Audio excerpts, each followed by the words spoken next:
the title of the event. And at the end,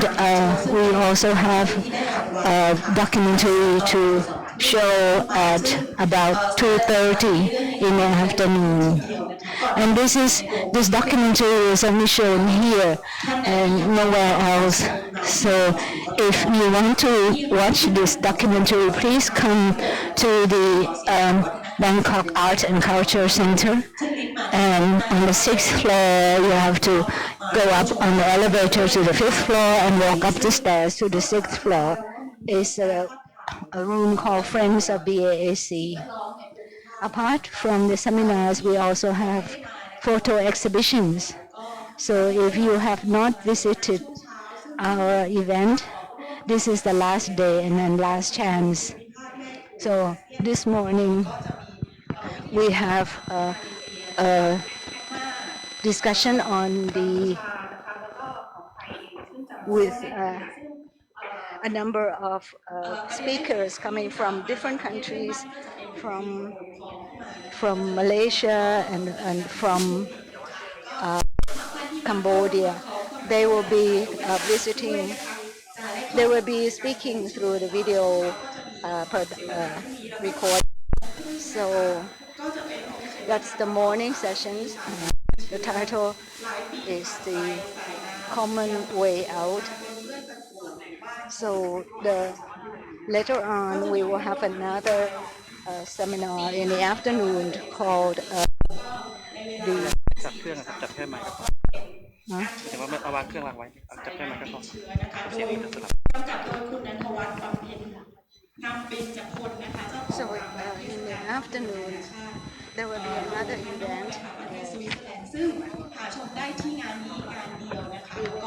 showing a documentary which can only be viewed in this event. So for people on their way, please make sure that you arrive, and those who cannot be here, please make sure that you watch on the internet. And we have both Thai and English versions online. And for the Thai version, you can watch it on the Thai PBS channel. So for the last 2 days, we've discussed a lot of things on the issues of the environment, democracy, and livelihoods in the ASEAN region. So we're now discussing today about what will be the solutions or the way out. And so we will have Zoom presentation from our friends from neighboring countries, as well as a person from Chiang, a Thai person from Chiang. So Kun Premrudi Daruyang will be moderating this session.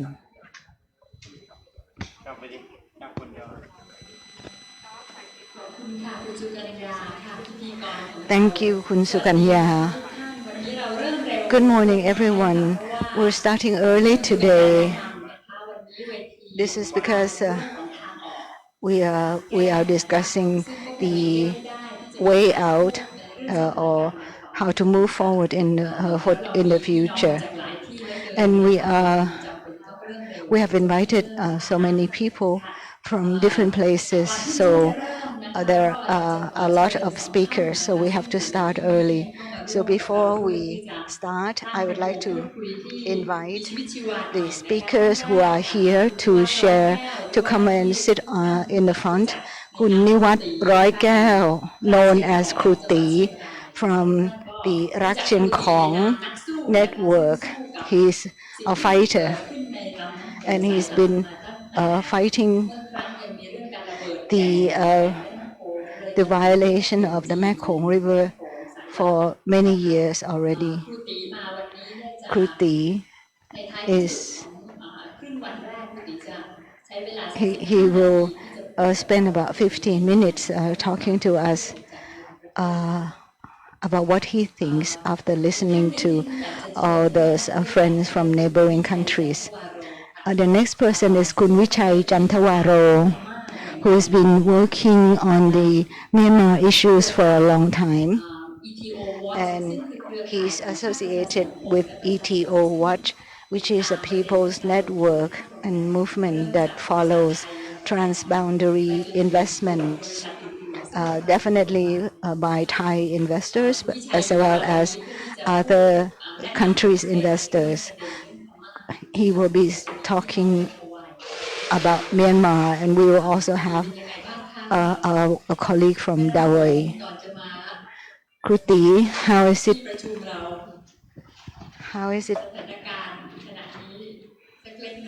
Maybe you can tell us a little bit about what's going on now. If the Mekong River is a person, he's a sick person, and it's getting worse all the time. If we leave the Mekong River alone, I'm not sure that it will survive. Yesterday, Kun Ombun talked about the Mekong River in details with photographs. So before I start, the first speaker, I'd like to introduce our three speakers who are joining us online. The first person is Kun Phouvong Phetphayvanh from Laos PDR. Good morning. Good morning. How are you? I'm very glad to be able to join this seminar and to hear people's voices. The second person, Kun Shaq Koyok, Mr. Shaq Koyok from Malaysia, is here with us. Kun Shaq Koyok, he is dressed in his Orang Asli's traditional hat. Very nice to have you here with us, Shaq. And from Malaysia. Alright, thank you. แล้วก็ท่านที่สามนะคะคือ Kyi Phyo. The third person is Kyi Phyo. I'm not sure where he is in Myanmar. สวัสดีค่ะ Kyi Phyo. How are you? Good morning, Kyi Phyo. Yeah, and okay, you are in Danu Land. Alright. Thank you very much for joining us. ขอบคุณมากนะคะ Kyi Phyo ที่ นะคะเพราะฉะนั้นเราก็จะเป็นวงนะคะกันตอนนี้ดิฉันก็แวดล้อมไปด้วยชายหนุ่มถึง5 คน I am surrounded by 5 young men. คือวันนี้นะคะดิฉันเล่าให้ฟังคร่าวๆก่อนนะคะ May I just start by telling you that there will be 5 presentations on the online. So the first group, the speakers are actually right now facing the problems, and I would like to start with Cambodia and followed by Myanmar on the Dawei road, and the third person will be about the Orang Asli in Malaysia. The second part will be the presentation by Kun Phouvong, who will be talking about food security, and then Kun Kyi Phyo about the energy, electricity issues at the community level. So we have 2 parts to the seminar. So in order not to waste any more time, I would like to have to start with the first part. We have Kun Hoy Mai, who's a Cambodian villager in Oddor, and Kun Teng from Sre Ambel in Koh Kong Province, Cambodia. These 2 citizens, Cambodian citizens who have been living in the economic concession land, and the investor is from Thailand. In Oddor, it's Midpon company, and then in Koh Kong it's Khon Sugar Corporation. So the issues will be about the economic land concessions. These 2 are the fierce fighters, and one person had been arrested. And in fact, she gave birth to her son in jail. So our two Cambodian speakers will talk together probably about 20 minutes. So let's watch the video.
Hoy Mai, Young Ban Tasu, no ring day from what money yet pale you get up peach nam hơi tam peach nam people from bay the boat nam people of pay. Sapiepka, Back from about 10 years ago. Since then, our fight has been partly successful. We have received some of the land back by the government, and each family received about 2 hectares of land per family. And after we've got part of the land back, my family started to work the land in order to make a living. We grow tapioca, and even though we have not received all the land back,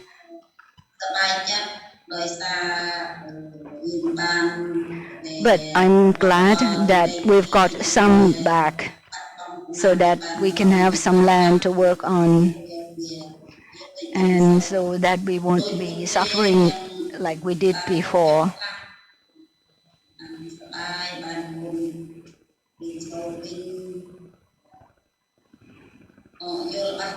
In our daily lives these days, I grow tapioca in the morning,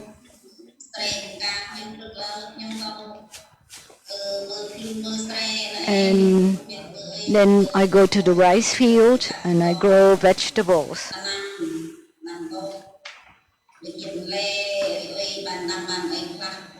such as chili and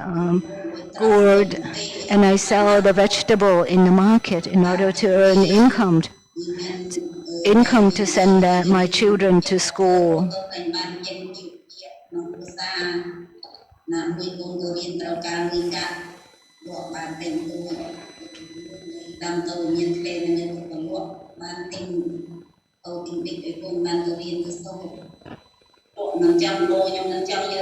I don't want to sell the land that I have received back from the government. I want to work on the land forever. In the future, I hope that my children will stay with me and will work and make a living on the land, this piece of land. At least my son was born in jail, and he still remains with me. And it is a good thing he was able to stay with me in jail. Now he goes to school every day.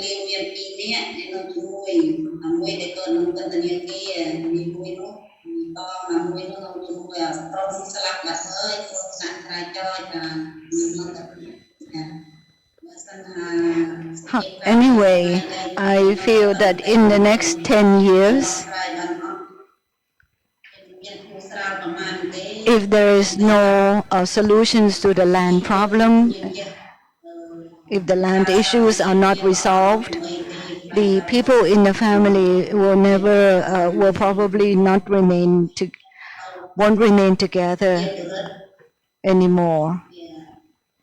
Our lives will become worse.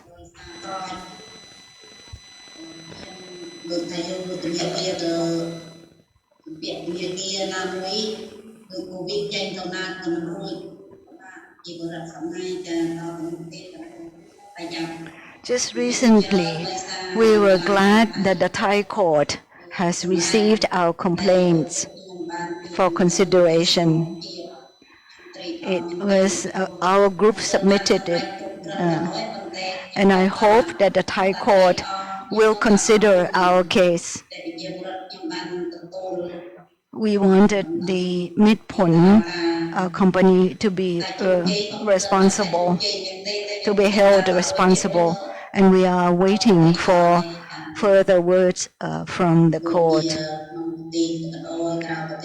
I want to communicate to other communities, not only in our country but also in other countries too. I think that unity is very important for every community. When you have to fight the capitalists or investors and companies, when we started fighting, the results will not come in a short period of time.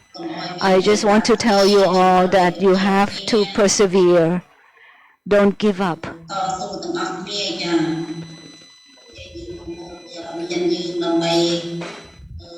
I think we should share information with each other because they are very useful, and it could be effective tools for our fight. In every communities, we should try to gather all the information and share the information. Thank you, everyone who are still working and who have been helping us in our fight.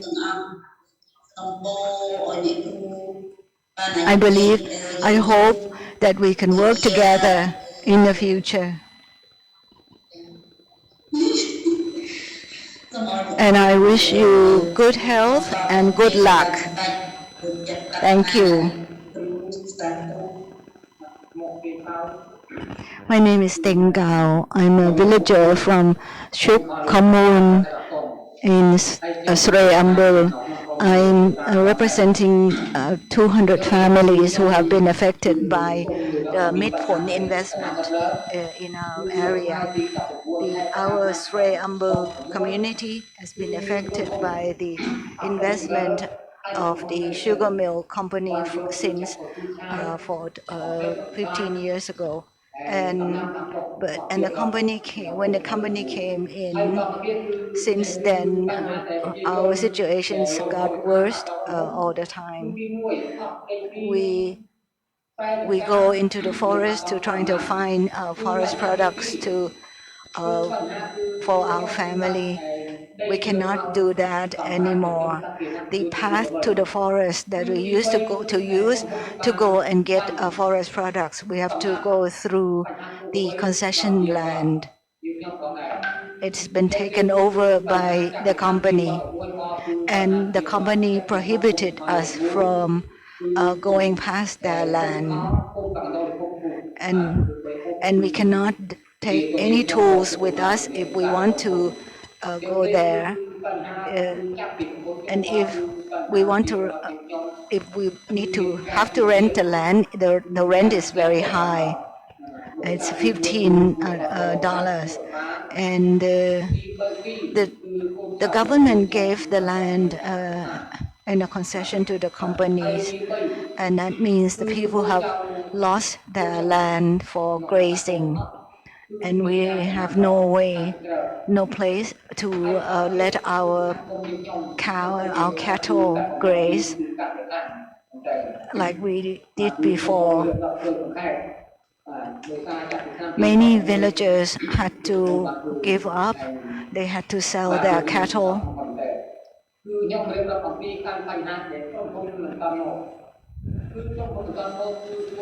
All these happenings made our way of life in the village a big sufferings.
For my family, before the company came in, we were able to make a living. We had sufficient income.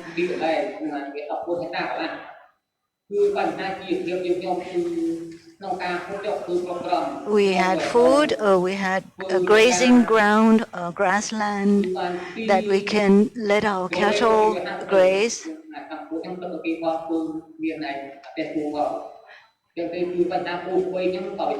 Our family had a big herd of buffaloes that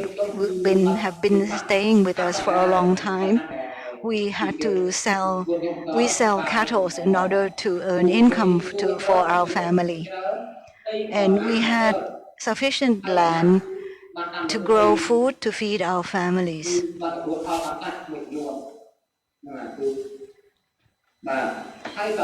When the company came into the land, into our communities, our livelihoods are disappearing.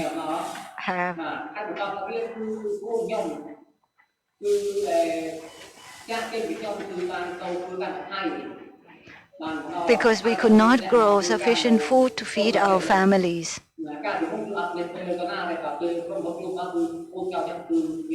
And my children had to leave the village to go and earn wages in other places. When we cannot earn income, and not having enough food, we have to get loans from the loan sharks in the area. That was the problem that we had. We got land back from the government since about 3 years ago. Our family received 1.5 hectare of land. So now we can grow crops, grow food, But the situation of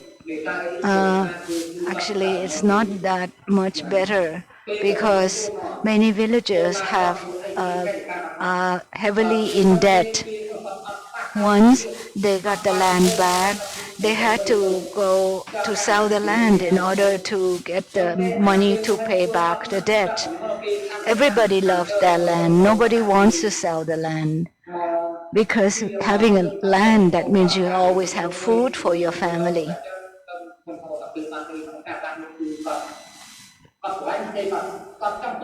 But because they have been indebted for a long time, many years, 10 years, and so they needed because they need to get a loan to buy food for their families.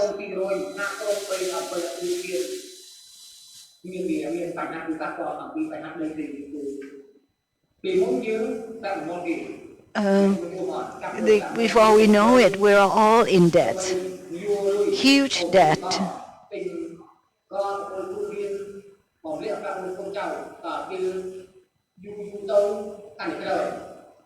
Could be some of the when the lenders know that we have received the land back,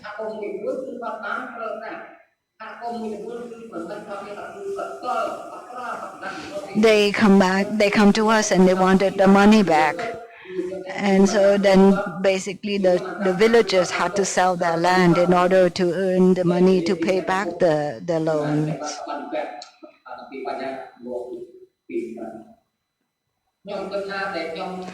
Until now, I don't think we have been successful in our fight.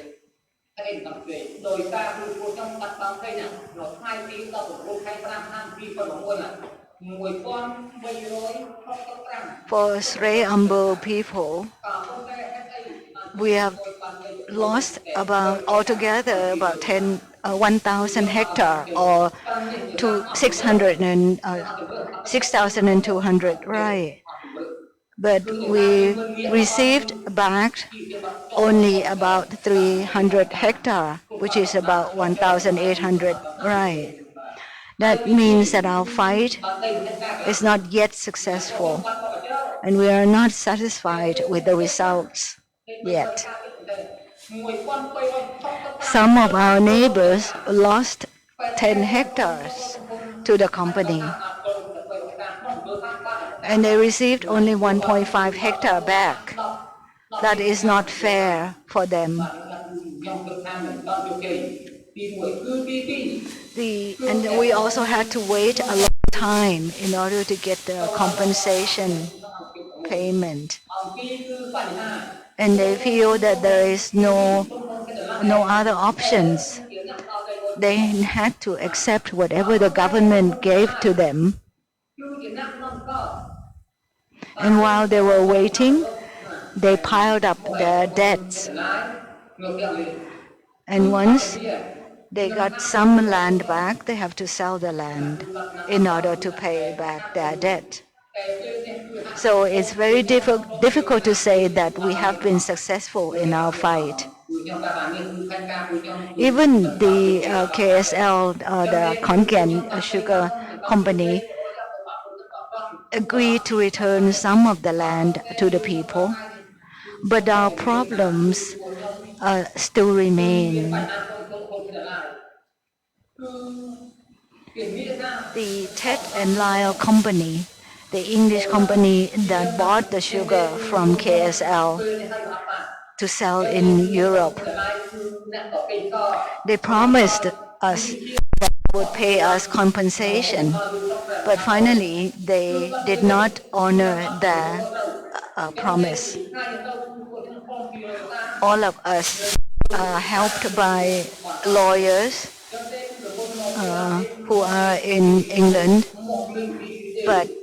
now they have pulled back.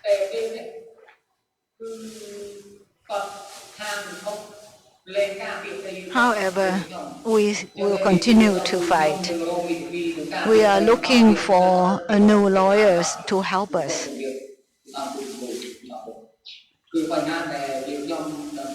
From now on, I and my family,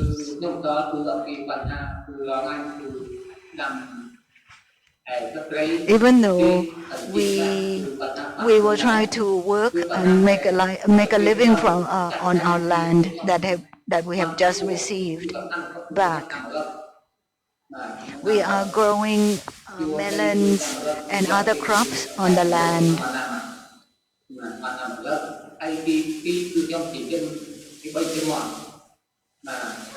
And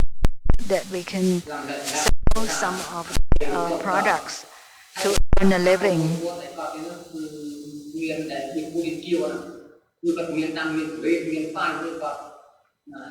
And we will raise chicken, cattle, that means buffalo and cows as well. We can see that some of the neighbors have a plan to grow mango in order to make more money in the future.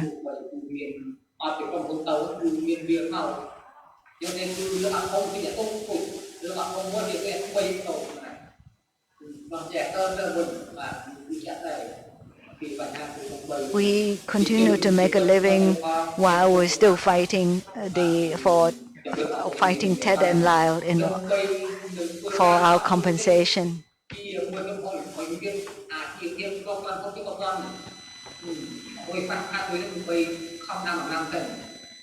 As long as these companies still buy sugar from Cambodia to sell to consumers in the UK,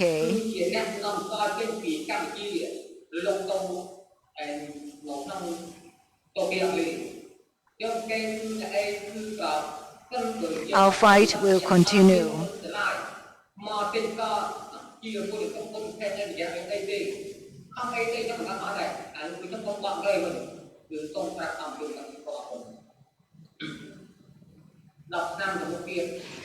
I myself believe that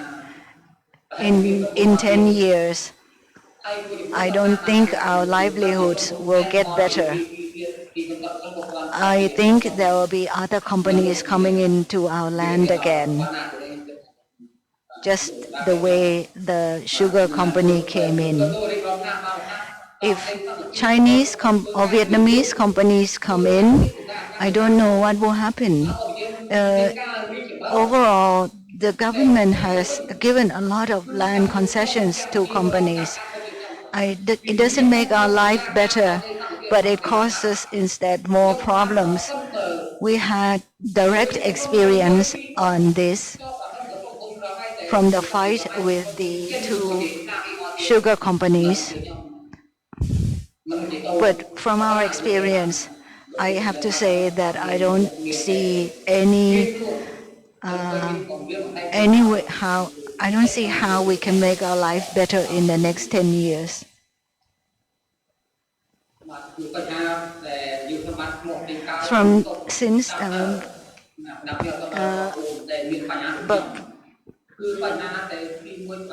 With the Sre Ambel people lost their land to the sugar company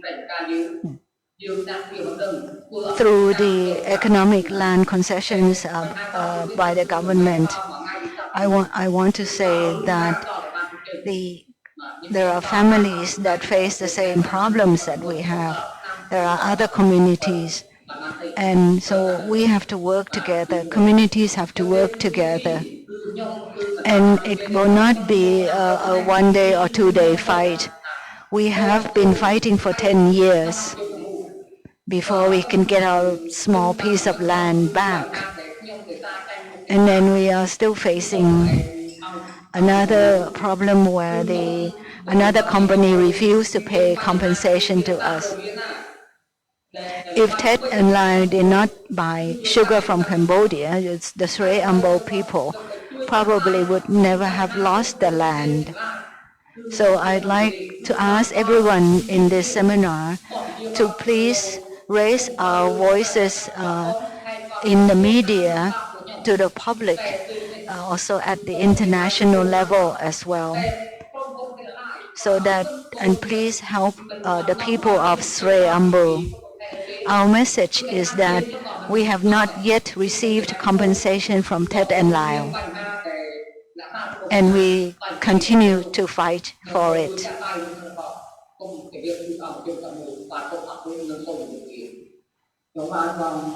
And finally, I'd like to thank everybody, and I wish the meeting a success and everybody good luck.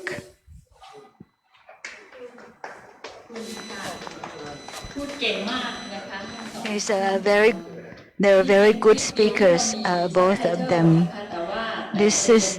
We had some Thai subtitle for this video clips, but I have to say that no, it did not cover all of the words that he expressed. So maybe I just like to add a little bit because we've been missing some of the messages. So, but you have the idea that we believe that the voice of the people in the area is very important. You can see from the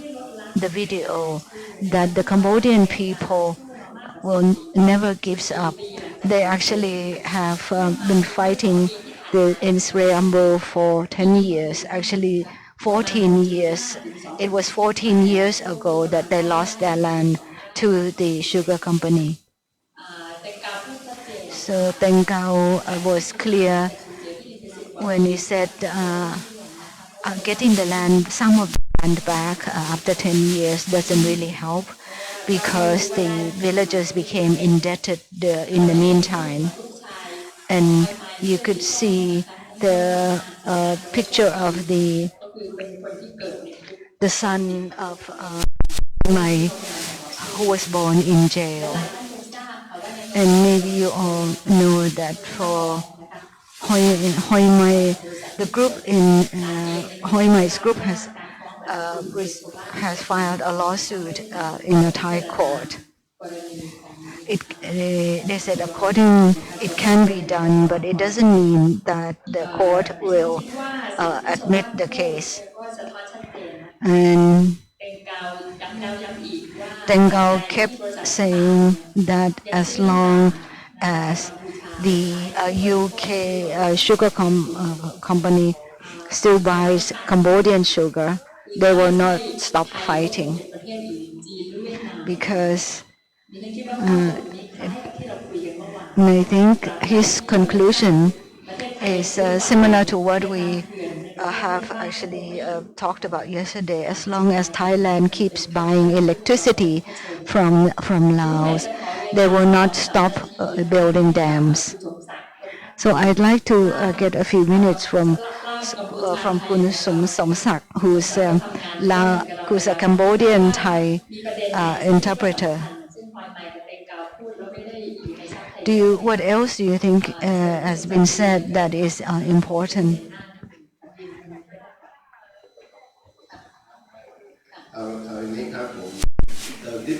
I just want to add a little bit.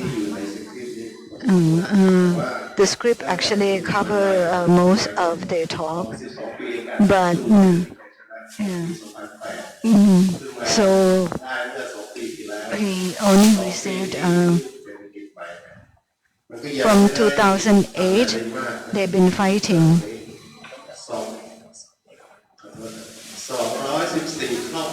214 families. 214 families. Actually, they have not all the families have received back the land, and so each family only received 2 hectares of land, and then 92 families still waiting for their land. So when they give their land,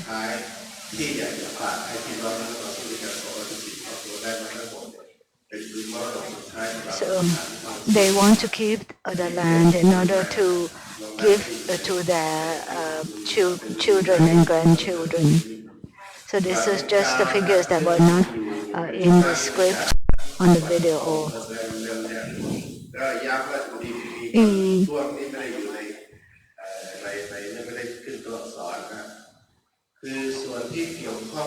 Another piece of information is that before the KSL company, the Khon company, came to take up their land.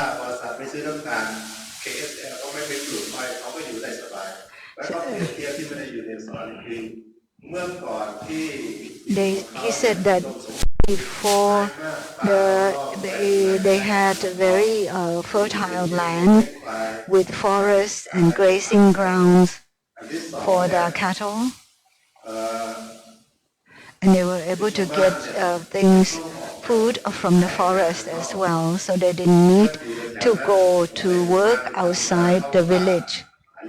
the commune. They always had enough to eat, and they did not have to. They've been using fuel from the forest. After the company came in, they blocked the path, so they had to go a longer way in order to get wood for fuel. And after the company came, they also brought chemicals and also new crops that is like the kind of sugar cane, which needed a lot of chemicals spraying, and it caused problems as well on the river, because the river got dried up. Then they drew a lot of water from the river.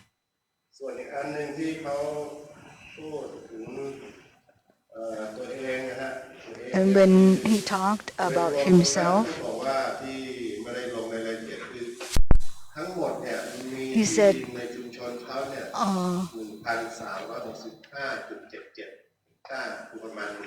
altogether about 2,000 rai of land in the village.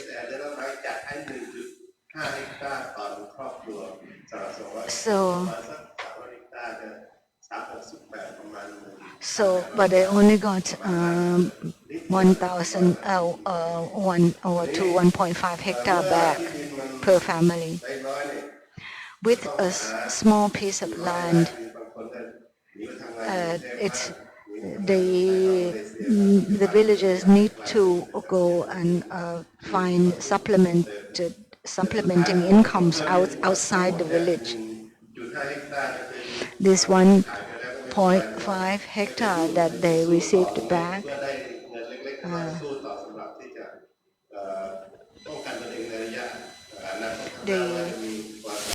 they will still continue to fight because they want to make sure that the community can survive. So that's the additional information that was not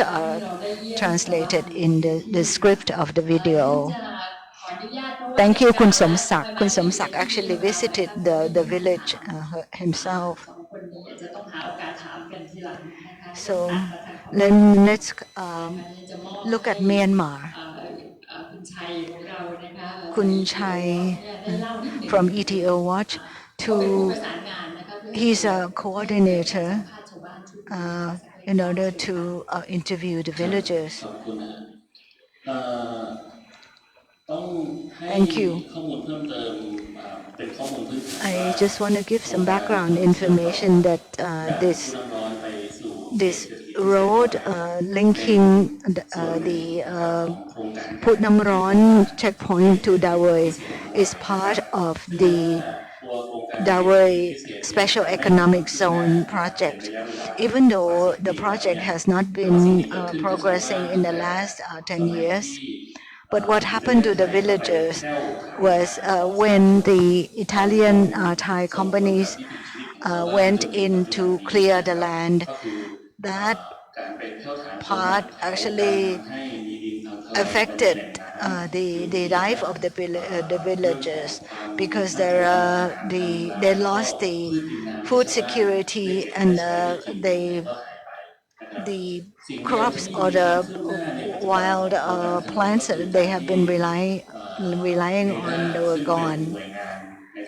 And another thing is the Thai government gave 4 billion baht for the Myanmar government to build the road, a 2-lane road in the area. So there had been a survey done about the impact. But what is not clear is that this new road that is going to be constructed, is it going to be following the old line or the old road that has been already surveyed? And what the villagers are concerned about is that the loan given to the government, the Myanmar government, does not include compensation to the villagers. So the villagers are very concerned, and I think you will hear directly from them. So that's the background.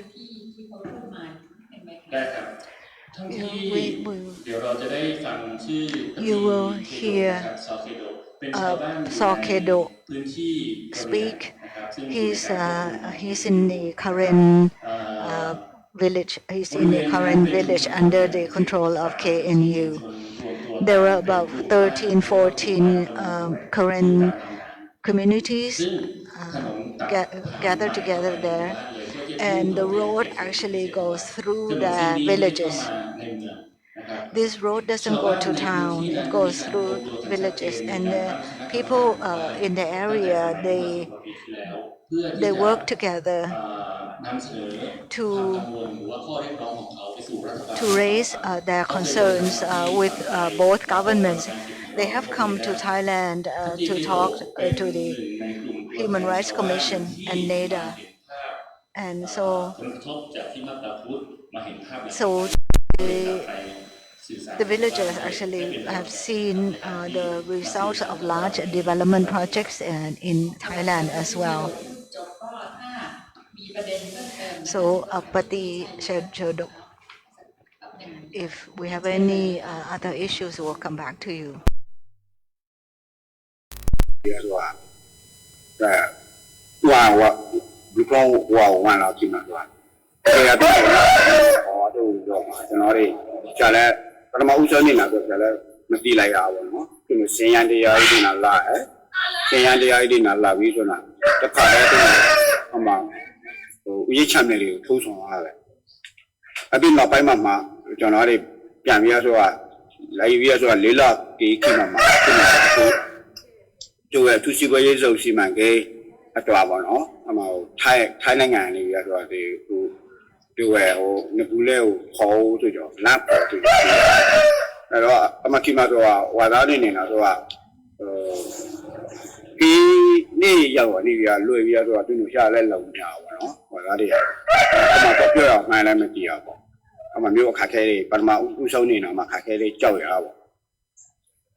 ว่าสันนิวาสีละ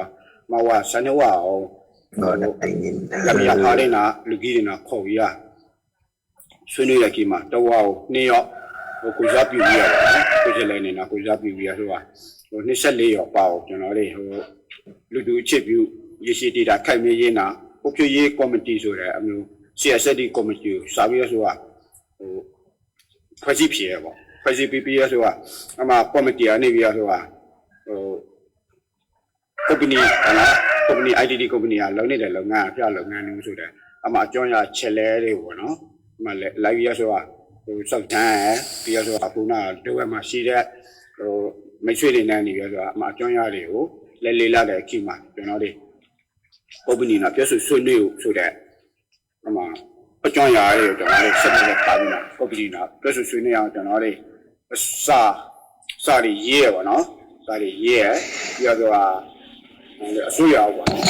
ဆိုရလဲကျွန်တော်တို့စာရီတန်းပါနော်အခုကျွန်တော်တို့မှာကုမ္ပဏီကနေပြီးတော့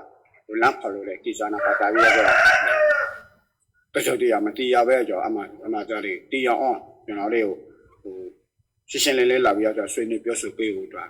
ဆိုရတယ်ကျွန်တော်တို့တောက်ဆူစာရီကျွန်တော်တို့တန်းပါနော်အမှကြည့်တော့အမှကိမှာကျွန်တော်တို့ကခုနပြောနေမှာချိခိုင်နေတာမှုလေးပေါ်မှာပါနော်ကုမ္ပဏီနာဟိုဆွေးနွေးခွာရကုမ္ပဏီနာဆွေးနွေးခွာရအဲ့ဒီမှာဆိုတာမြို့နယ်မှုတွေလည်းပါလာပါနော်မြို့နယ်မှုတွေပါတယ်ခဲနီပချမ်းနေပြီးဆိုတာဟိုကိုချစ်လေတွေလည်းပါတယ်အဲ့တော့ကျွန်တော်တို့ဟိုတစ်ခါတလေကလာဆိုဟိုမှာဆွေးနွေးပွဲတွေလည်းပဲတစ်ခါတလေကလာဆိုတာကုမ္ပဏီရဲ့ဟိုတင်းတို့စခန်းနေမှာပေါ့ဒီမှာဆွေးနွေးပွဲတွေလည်းပဲအမကိမှာဒေတာခန်းနေရနေပြီးအခုတင်းတို့ဟိုလမ်းခေါ်လိုက်ကြောဆော့ရှော့သွားတဲ့အပန်းနေတာပါတာပြီးဆိုတာအပန်းရဲ့နေနောက်မှုဆော့ရှော့မှုကိုတွင်းတော်ဟာမျိုးလောက်ပြီးတောင်းဝန်ယူမယ်နည်းဆိုကြောအမှလေးကိုဟိုမေးစုပြောစမ်းရင်တော့ကျွန်တော်တွေအမှဟိုအပန်းတွေရဲ့တန်ဖိုးတွေကိုပေါ့နော်ဒေတာခန့်တွေရဲ့ကနေပြီးတော့အပန်းတွေရဲ့တန်ဖိုးကိုစမ်းမှတ်ပြီးတော့ဆိုတာအစိုးရကိုလည်းတန်ရယ်KNU ဆွေးရကိုလည်း KNU ကိုလည်းကျွန်တော်တို့တန်ပြရယ်ပြီးတော့ကုမ္ပဏီလည်းအမှအပန်းတွေရပေါ့နော်ဒေတာခန့်ရယ်စင်းနှုန်းတာတမ်းမှားကိုအပန်းတွေကိုလည်းကျွန်တော်တို့အမှစပြီးတန်ရပေါ့နော်တန်ပြီးမှာပဲနောက်ပိုင်းတစ်ခါကုမ္ပဏီကလည်းဟိုကလာတွေပလန်ခေါ်ပြီးတော့အမှအပန်းဈေးတွေညှိနှိုင်းဆွေးနွေးကြပေါ့နော်ညှိနှိုင်းဆွေးနွေးကြအမှမျိုးတွေတော့အပလောင်လဲလေးဖြစ်လာပေါ့အဓိကတော့ ITD ရဲ့2013မှာသူစီမံကိန်းရဲ့ရှယ်သားရသွားပေါ့အမှသူရသွားတဲ့အကြောင်းရင်းကတော့သူစီမံကိန်းရှယ်လာဟိုတာသူမှငွေကြေးဟိုလော်မေးပဲကြော်ဒီရပေါ့အဲ့တော့ထိုင်းဆွေးရနာအပြီးနောက်ပိုင်းမှာဆိုတာထိုင်းဆွေးရနာဟိုမှဆွေးရနာဆွေးရချင်းဥပုံရတော့အမှနားကိုပြန်ပြပတ်သက်ပုံနဲ့ကြားပါနော်အဲ့တော့အဓိကဟိုမှဆွေးရသူကထိုင်းမှာရှိတဲ့မိသားအနေနဲ့ဆိုတာချင်းဝေးပြီးပေါ့အင်းဝေးယူပြီးတော့ထိုင်းကပုံပြီးတော့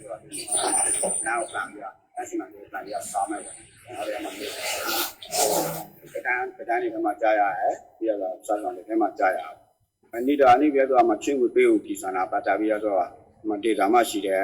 ဟိုဝါသားကိုယ်စလဲတွေအနေနဲ့ပေါ့နော်ထိုင်းနိုင်ငံကိုတော့ရဲပြီးဆိုနိဒာနာလည်းတော့ရပြည်ဆောင်မှုတွေရှိရဲလူခွာရေးကော်မရှင်နာလည်းတော့တူရဲပေါ့အဓိကဝါသားတွေတော့တူရအောင်အကြောင်းရင်းရတော့အခုနိဒာနိပြဆိုတာဟိုကမှဆွေရအောင်ချိမဲ့ချစ်ပြီးမဲ့ချင်းဝေးပြည်စနာပါတာပြီးတော့ဟိုစီမံကိန်းကအစားကတဲ့အနေပြီးတော့ ITD ကသူကလောက်ထားပါနော်ပြီးတော့ ITD လောက်ထားတဲ့အခီလူကဟိုပြဿနာတွေရှိနေသေးရဲ့ပေါ့နော်အဲ့တော့အမှပြဿနာတွေကိုဟိုပြီးအောင်အရင်ရှင်းပြီးမှသာနေပေါ့နော်လီဒါအနေနဲ့ထိုက်ရှိအမှကိုဗမာဆွေရကိုချစ်ပေးမယ်ငွေနာဗမာဆွေရနာထိုက်ဆွေရလို့ကိုပေါင်းဆွရမယ်လုပ်ငန်းကို plan ရဆိုဟိုမှာတိတိကျကျလေးလားလောက်တာရဆိုအမှကြော်တွေဒါဟိုမှာဒေတာခန့်နေဝါသားတွေကိုချစ်လေတွေတော့ပြီးတော့တံပြအားသားတွေရှိရပေါ့နော်အမှမျိုးလောက်ကိမှာဆိုတာလောလောဆယ်နေတာတော့ကျွန်တော်ဒီရတော်တော့ဖြတ်လက်တုတ်ပြတ်မှုနေသေးရပေါ့ဏိဒပတ်ချမ်းနေပြီးရလက်ကြော်ပဲဟိုတွန်းတော့ပတ်ချမ်းနေပြီးတော့ဟိုဒေတာခန့်နေပါပေါ့နော်ပြန်လာပြီးတော့ရှင်းရှင်းလင်းလင်းလာပြပြဥစ္စာလည်းမရပြီးတော့ဟိုကမအစိုးရပတ်ချမ်းမှာရှိကိုတောင်းရှိတဲ့ဟိုခွဲစည်းတွေဌာနတွေကလည်းကြော်ပဲဟိုလာပြီးတော့ဒေတာခန့်တာတွစ်ဆုပ်ဆွေးနွေးပြီးတော့ရှင်းရှင်းလင်းလင်းပြပြဥစ္စာခုတီတော့တစ်ခုအမှေလေးရပေါ့နော်ဟိုနောက်ဆုံးဟိုအနေနဲ့တရားကတော့အခုတော့ဟို所以啊，你比如说啊，那么然后变了，我打这种蓝的拉带吧，喏，变带，比如踢开一半的这种是老外，因为老外比如说啊，所以啊，把家里比如说啊，这边他那方面，米代吧，比如说明年米的吧，比如说啊，把家里这种变口味啊吧，喏，把家里变口味啊，说啊，稍微老外吧，稍微老在起码不老啊，那你比如说啊。အခုလာတိုက်ဆောင်အောင်မလေးရတွေထဲမှာထီရောက်လူတွေပေါ့နော်မလေးရဆောက်ရှောက်သွားလူတွေအပန်းဆောက်ရှောက်သွားတဲ့လူတွေကိုသူတို့ခေါ်ရခေါ်ကြမှာစီဝေးသွားတာစီဝေးကိုရောက်တဲ့ခင်မှာတော့အမျိုးတရားလူဆိုတော့အခုသူတို့ခေါ်တဲ့လူတွေကအဆွေရနေပြီးတော့ပုံစံခနဲ့လောက်ထားတဲ့မလေးရပိုက်ရှင်ပေါ့နော်မလေးရလာမှရှိလူညာပဲသူတို့ခေါ်ပြီးတော့တွန်းတော်လာတိုက်ထဲမှာမလေးရပိုက်ဆံမရပါဘူးနော်ဆိုရဒီမှာပြီးမေပဲလူတွေမြေရုပ်ဖလာလောက်ကစားတော်နေလူတွေဆိုတာသူတို့မခေါ်အဲ့တော့ဝါသားတဲ့နေတာဟိုမှာသူတို့စီကမှတော်တော်မှမရှင်းရပါနော်မရှင်းမလင်းဖြေနေရပါဟိုမှာမျိုးတွေခံစားနေရတယ်ပြီးရဆိုတော့တကူကခုနကနေပြီးတော့သူတို့အခုအပန်းနေတာပါသာဝေးရပါနော်အပန်းရဲ့ရော်ကြီးနေတာပါသာဝေးရဆိုတာဌာနနေပြီးဆောက်ခံလာတဲ့ရော်ကြီးတွေကဒီကခန်းလေးကိုတိုက်ပါနော်သူတို့စိုက်ထားတယ်သူတို့ရရင်းနှီးလိုက်ရတဲ့သူတို့ရရင်းနှီးမှုကသူတို့မဖြစ်နေတဲ့အရာတွေပေါ်မှာမြင်ပြီးတော့ဆိုတော့ဆက်ရှောက်သူတို့ကတော့ဆက်ရှောက်နေလာတယ်သူတို့ပြောဆိုနေတယ်နော်အခုမှဝါသားတွေသူတို့စူရဆိုတာဆွေရအောင်ပြန်ရဆိုတာခုနအပန်းလေးရပါတော့သူတို့ရတမန်နှုတ်ဆန်ထားတွေကိုအဆွေရနေပြီးဆိုတာဝါသားတွေသူတို့တမန်လဲကြဝါသားတွေပေါ့ပါခံများတော့အမသားတွေကိုပြန်ရဆိုတာဝါသားတွေနာမင်းနဲ့ဆုံးကြီးပြန်လို့ရပါတော့ဆက်ချက်ခါနေရမှာဝါသားတွေကိုတိုင်တာပြီးဆောက်ဆွေးနွေးပြီးမှအမမျိုးဆက်ပြချေလေးခလောက်ဆိုကြအမစာကိုသူတို့ဝါသားတွေအလုံးနာမထုတ်ရဆိုတာအဆွေရပါတက်ဆက်ရဆွေရတွေပြီးတော့အမသားတွေကိုတန်ဟုတ်တွာဝါသားတွေနေတာစီစဉ်နေဒီကတော့ဝါသားတွေနေတာသူကလမ်းအဖက်မှာအမြင့်ကြီးနေလို့ပေါ့လမ်းတစ်ဆိုင်သူတို့စီရှင်းပြီးတော့လမ်းဖော်မဲဆိုတာအရင်တည်းကပြဿနာရှိခဲ့ဘူးက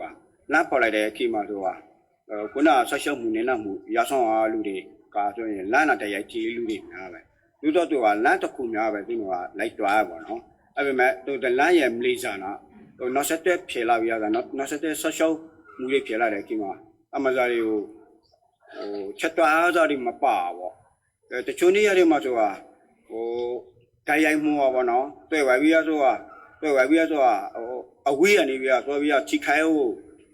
ဝါသားတွေလည်းရှိရဗျအမမျိုးတွေဆိုလည်းအမချက်တွားစားတွေပြရပေါ့ပြီးတော့အဓိကတော့ဝါသားတွေနာသူ့လိုလို့ရှိရင်ကခုနသူ့နေရပဝန်းကျင်ချိခိုင်းမှုတွေကဟာများလို့ဒီဆက်စင်မှုတွေလောနေပေါ့တိတိကကလာအမဇာတွေသူ့လိုခုနစင်းစရာလောက်ထားလူတွေရောပေါ့အမစောက်ဝေးလောက်ထားလူတွေရောရှင်းရှင်းလင်းလင်းလောက်ရဆိုတာပြပြဦးစားသူ့တော်လို့ရှိရင်အဲဆိုတော့သူ့တော်နေတာသူ့တော်ရဲ့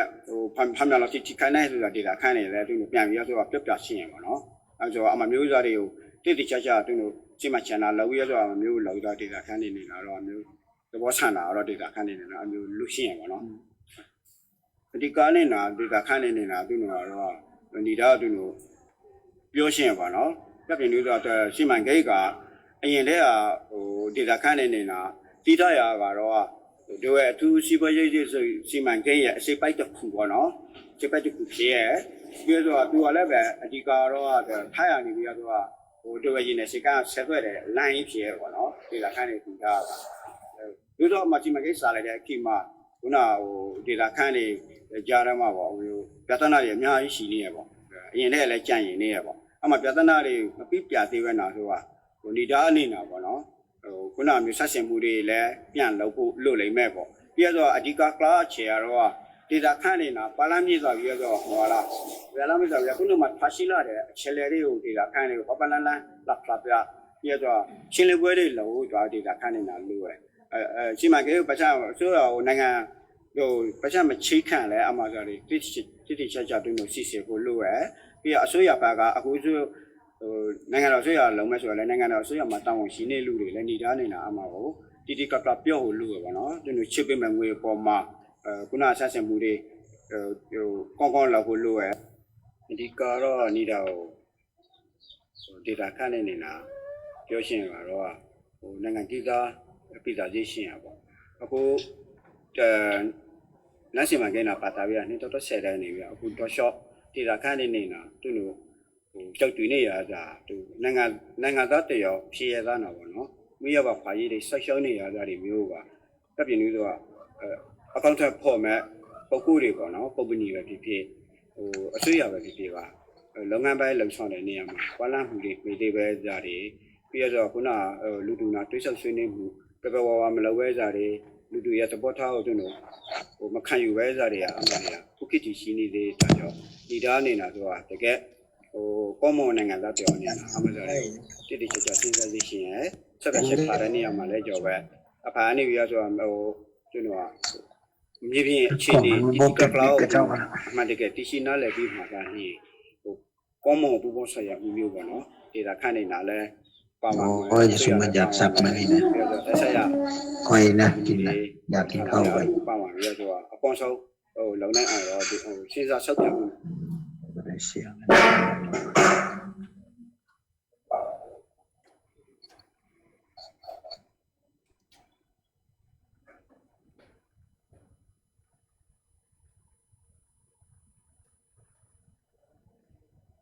โทษค่ะสักครู่นะคะ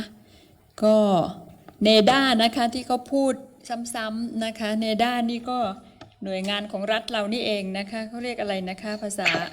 ชื่อเต็มสำนักงานความร่วมมือพัฒนาเศรษฐกิจกับประเทศเพื่อนบ้านนะคะก็ถึงขนาดต้องให้เพื่อนบ้านเรามาถึงประเทศไทยทวงถามความรับผิดชอบของหน่วยงานส่งเสริมการพัฒนาของรัฐไทยนะคะแล้วก็ LTD ETD ใช่ไหม ITD ขอโทษค่ะก็คืออิตาเลียนไทยนะคะที่ชาวบ้านพูดซ้ำๆก็จะสังเกตเวลาชาวบ้านพูดก็จะพูดกลับค่ะมาถึงประเด็นเหล่านั้นค่ะเชิญฟังต่อค่ะสิมาเกณฑ์ปัตตานีแล้วงานเราเนี่ยมาเอาคอนเทนต์โผล่ตัวเอาดีกับท่านนี่นะเราต้องสู้ชิงก่อนเนาะงานเราดีกว่าเราได้เฉพาะไม้ของเอี้ยงเนาะไม้ participant บ่ได้เสียงเลยนะผมบ่ได้ยินเด้อผมบ่ได้ยินเด้อได้ยินเฉพาะแต่เสียงเอี้ยงเท่านั้นเอี้ยงเว้าจึงได้ยิน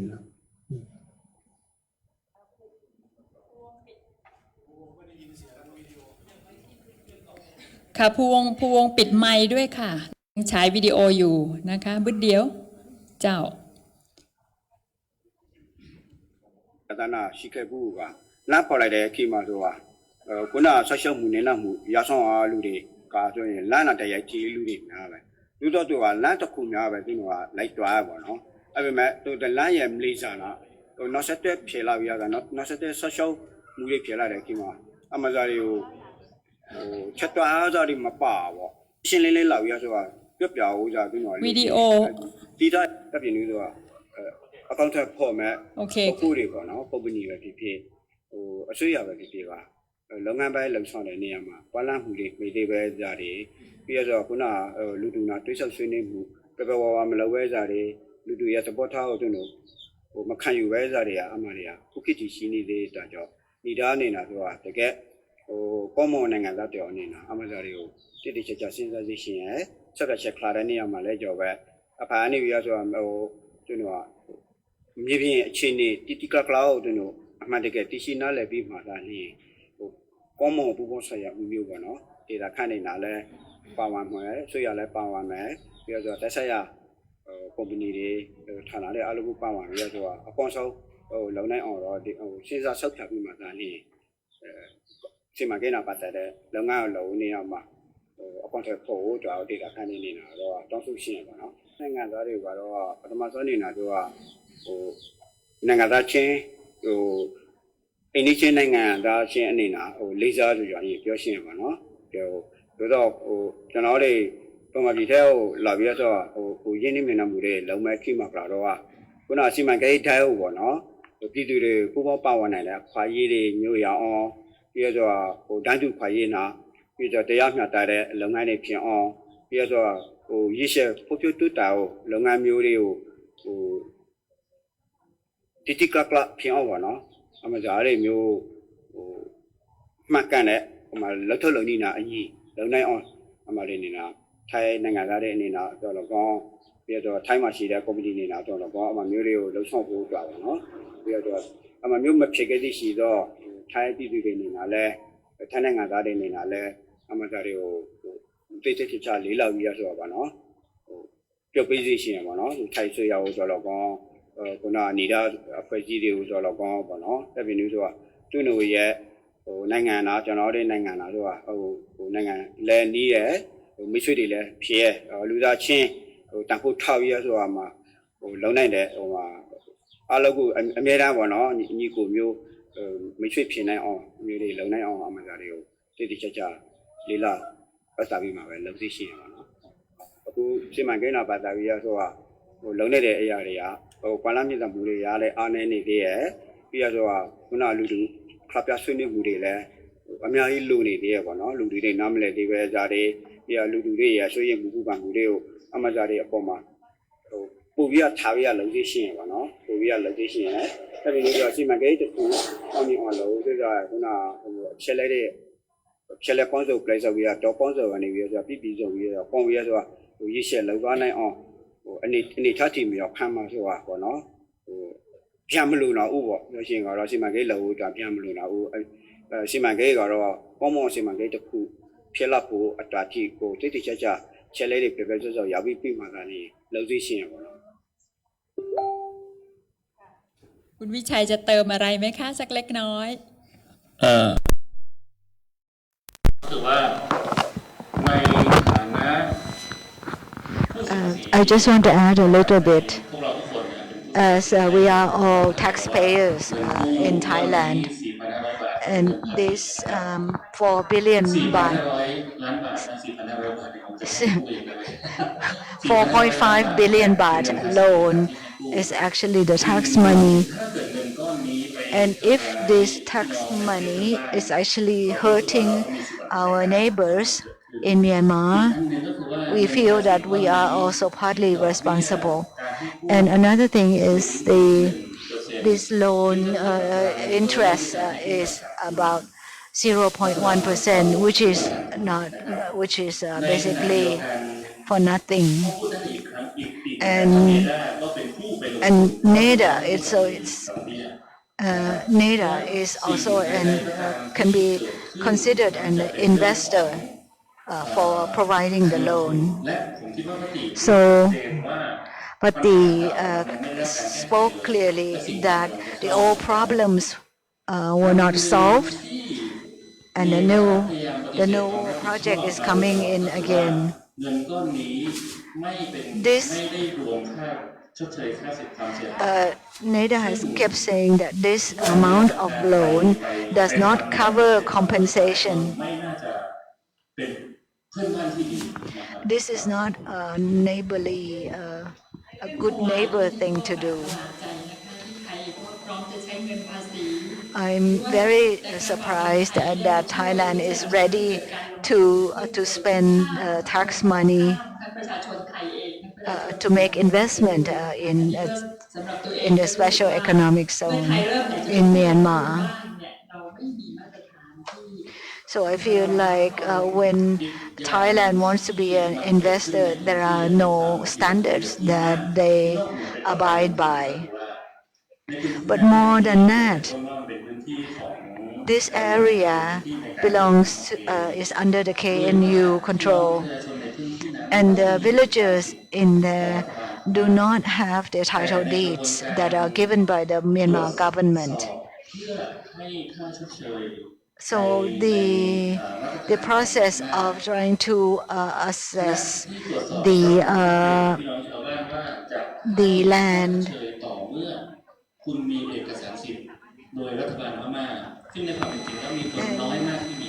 the compensation is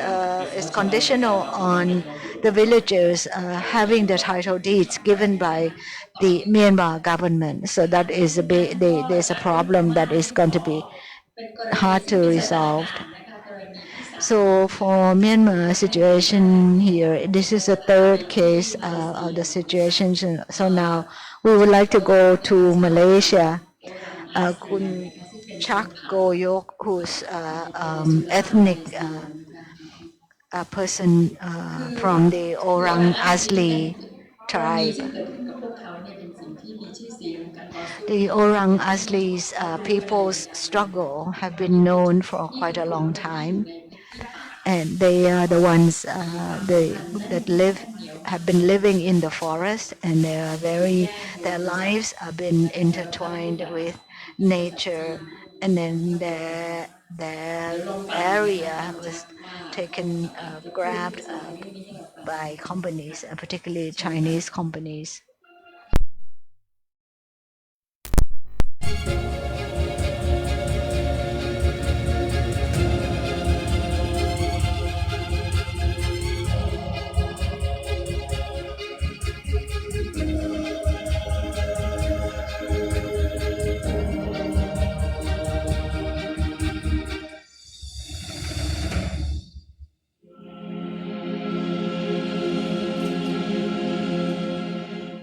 My name is Shaq Koyok. I am from Bat Muan tribe of Orang Asli. So I will explain more about the Orang Asli tribes in my slides presentation. Then you know the meaning of Orang Asli, and also why indigenous people, Orang Asli called differently the indigenous people in Borneo or east of Malaysia. And I am from state of Selangor. So my ancestor from Selangor state, and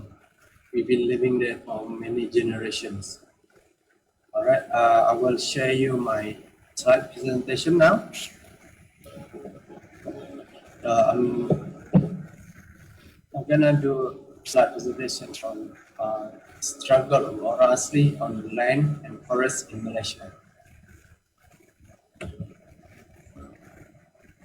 Brief history of Orang Asli. Orang Asli is a Malay language term for original people, first people or indigenous people. And like I mentioned earlier, Orang Asli are only been called in Peninsula of Malaysia. But the indigenous people in Sabah state and Sarawak state in Borneo, they call themselves as Orang Asal or native people of Borneo. And in Peninsula, we have 18 sub-tribes from 3 ethnic groups, namely Semang or Negrito, Senoi, and Proto-Malay. And we have 178,177. And we live throughout the Peninsula Malaysia, close to the middle of the peninsula, and actually because that area in the middle of peninsula full of a jungle, large jungle. This is the distribution of the Orang Asli. So the population count of each of the tribes. So my tribe is on Proto-Malay, so someone down here, and the end of the list is someone 18,000. So most of them one live in Selangor, Negeri Sembilan, and Melaka. So this is Proto-Malay, this is Senoi, and this is Negrito.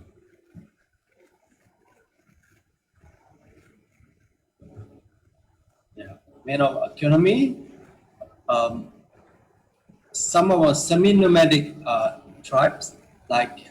Negrito ethnic group, they are actually semi-nomadic. Semi-nomadic is they build a village only for the short period of time, and then they move from place to place in the forest in search of food, and non-timber forest produce for sale. And when that area been used for maybe 2-3 years, they will move the village to the new area. So most of the tribe is Jahai and Lano. And I actually just come back about 2 weeks ago, coming from the Jahai community in northern of Malaysia, close border to Thailand. And I saw one village already moved in from different area of the forest. They just clearing a small piece of land to build their village. And I saw other Orang Asli tribes like myself. We are permanent agriculture. For example, rubber, oil palm, cocoa, fruit tree, and also vegetable to sell our vegetable to outside and also for consumption. And also other tribe who bring the economy based on swindling, hunting and gathering, trading durian, petai and rattan. So most of these come from the Senoi people under the group of Senoi linguistic. So 40% of Semai, because Semai is the largest group. Most of 60% of Semai are professional already. They live nearby the city, and 40% is still living near the forest, where the village still live nearby the forest. So they go to hunting, gathering, and also selling the jungle product to the people in the city. And also we have 3 tribes that depending on the coastal fishing in Peninsula. So most of coastal fishing indigenous people, they live nearby the coast area in Selangor and also in Johor. And most of their livelihood based on catch or gathering they can get near the ocean and also near the beach. So they often become a quite important role in providing fish to the Malaysian community. And also some of the tribe like Orang Selatan, Orang Laut, and they adopting the fish farm and mussel farm, and they're quite successful businessmen in selling those jungle product. And also and you can see here I list already some of the different tribe and different lifestyle and also their social economy. You can see this lady, she holding the snakehead fish. The snakehead fish is quite valuable in Malaysia. It's priced more than normal fish because it's quite rare, but it's hard to catch.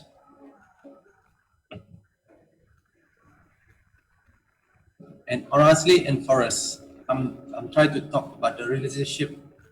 why Orang Asli and forest are very close by. And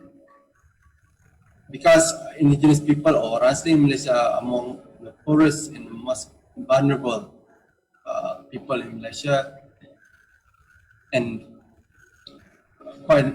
high number of infection reported in Southeast Asia in terms of so many disease, and we quite vulnerable in any new infection happening in Malaysia. And we use our jungle as a part of to find our medicine, as a part like a pharmacy shops for us. So we depending on jungle to find the medicinal herb and also food and so on. So the problem we have is and I will go to the next slide. I will show you and this is during the COVID-19 and the Orang Asli or indigenous people we fled to the jungle in search of food and also to isolate ourselves from other people who will bring the disease to the community. Even my village, they don't ask me or any of my siblings to go back to the village. They already will blockade the main of the road to not to allow people from outside to enter the village during the COVID-19. So it shows here that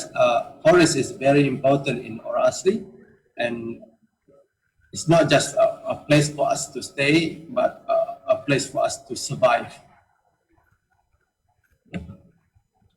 And this is the history of a land right issue in Malaysia, and one of our landmark issue is Sagong Tasi or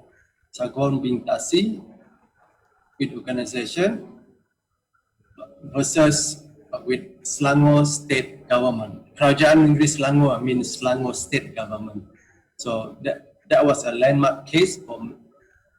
Malaysian indigenous people in Malaysia, that we won a case against the Selangor state government. And the case is because the highway development been built on top of the indigenous people village. So they split the village into two parts. So without any prior consent and consent with the community, and the Tumwan people who live there, they take the case to the court and challenge and fight for their right. And fortunately, they won the case. So it's quite a big case for Malaysia. Everybody will study about this case. And customary right. So in Malaysia, we have problem with our own federal government and also state government, because the land always falls to state government rather than federal government. Means federal government have no control to the state government. For example, the land is not been gazetted. The land will, the state government have control on the land. I mean, they can do everything they can to exploit the land, whatever they want. So, for example, so many indigenous land, customary land, never been gazetted, often become a victim of land grab by the developer and also by the state government itself.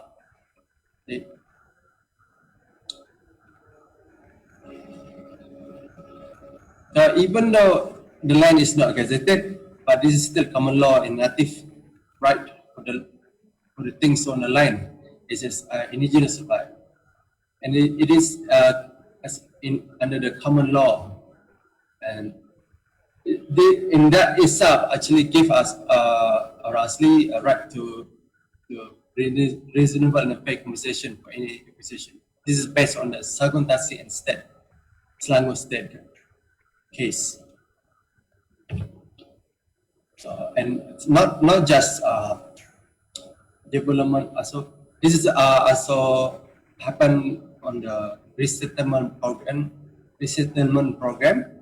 by the government. So many Orang Asli have been resettled in recruitment scheme. Recruitment scheme is a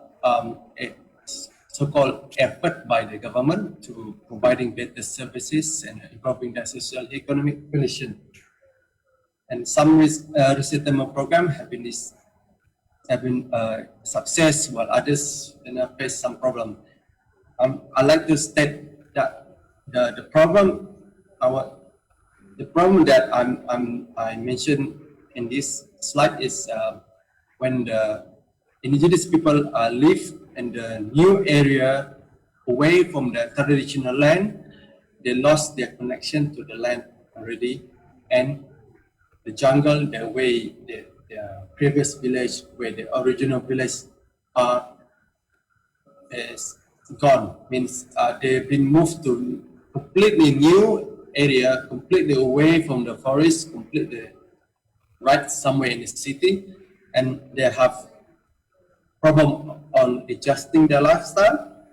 to the new environment, and also they have to learn new way to survive in the environment that they have been resettled to, and that actually creates so much anxiety between the community, and also give a lot of long-term psychological impact to the community itself. And is a one example of this project is called Bukit Lanjan Community Village. This Bukit Lanjan area been resettled from the original village and to not far, like 100 meters, to build a mixed building development. So mixed building development include shopping mall, shops, houses, condominium, luxury condominium, luxury houses. So, and for example, this Bukit Lanjan Community Village been surrounded by the new development, city development. At the moment, now the village is already developed. I mean, the city is already developed. Problem is the community have trouble in coping with the life with the new environment, and there's so many things they want and they need to do in terms of their traditional lifestyle. It's been gone, so they cannot practice their traditional lifestyle. They have to adopt to the new lifestyle, but that's actually faced with a big obstacle for them to adopt, because so many indigenous people doesn't want to live in a new environment where they have to learn new things, and that actually affect their lifestyle already. And then so many their children become involved in a social issue, for example, drug, alcohol, and so on. And also a lot of families have to move out from their original village to the neighbor indigenous village, far away from the city, to the near the forest, because they cannot cope to the whole environment, because that's not original indigenous environment. And also we're dealing with so many deforestation and logging activity in Malaysia. A lot of logging actually came from the state government. Logging is one of main sources of income, and the state government are the one responsible for granting logging licenses, and they possess constitutional power to make decisions on matters related to the land. For example, the government actually asking a lot of thousand ringgit for the logging company to log of the forest, so-called forest reserve. Even though forest reserve is the name of reserve, but actually forest reserve in Malaysia is mean state-controlled forest. That means state-controlled forest means the state will decide whatever they want on the forest. Example, logging. So logging is a multi-billion project, and they get so much of percentage, so much, because the log is quite valuable in the market, and most of our log been shipped to China, example, and other city in Southeast Asia. And the problem is the indigenous people have very close tie to the forest, have a very close connection to the forest. It's not just a place for us to go find food and medicine, to find medicine and to find building, but actually a place for us to connect to our ancestor spirit. And we believe in our indigenous belief. Our ancestors, when they pass away, they will go to the forest. And that's why we, indigenous people, we always respect I will respect the jungle. Every time we go to the jungle, we ask permission, we do the ceremony, we give them some food before we take something from the jungle, because the jungle or the forest is belong to spirit, belong to ancestor spirit. This is their home, and our home is we already home. If you want to enter somebody's home for us, we need to ask permission, also give something. So, but there is some development where Orang Asli itself wanting to do farming, because most of Orang Asli who live nearby the plantation, they work near the palm oil plantation for other company. So other company will give a small salary for them. But since beginning of the since the beginning until now, the indigenous people realize they have the same salary. They don't get any raise or any more than just same amount. So now a lot of Orang Asli asking their state government to gazette their land so they can do their own farming, so they can sell their own farming product. For example, palm oil, rubber, cocoa, so on and so on. And also, I'm talking about palm oil plantation now. So palm oil actually threaten Orang Asli life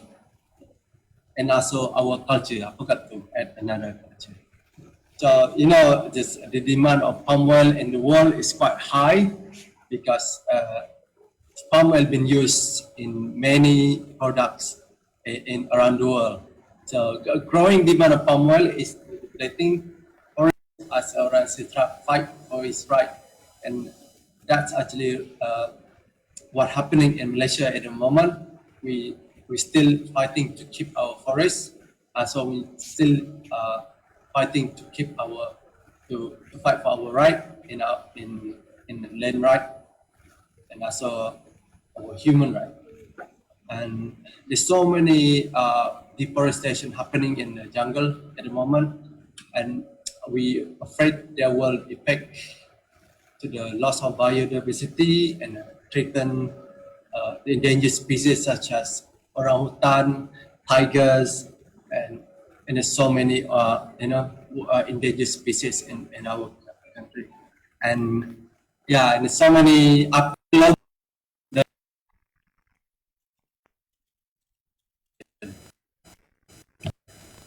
And that's it. So in conclusion, address to the so Orang Asli customary right. And also I want to highlight we need to gazette the Orang Asli land reserve in Malaysia, and that's also will make a better future for indigenous people in Malaysia. I think that's it. Thank you. Thank you. Thank you, Shaq. คุณชักโกยกอยู่กับเราที่นี่ด้วยนะคะที่อยู่กับป่านะคะชาวอรังอัสลีคือในมาเลเซียเนี่ยระบบการปกครองของเขาเป็นสหพันธรัฐนะคะคือมีทั้งรัฐบาลของรัฐและก็รัฐบาลกลาง That was the story of the struggle of the indigenous peoples of Malaysia. So Malaysia, I mean the Orang Asli is under the control of the state level government as well as the federal Malaysia government. So they are still fighting to keep the forest. And the latest issue was when they blocked the road to make sure that the company cannot go into the forest.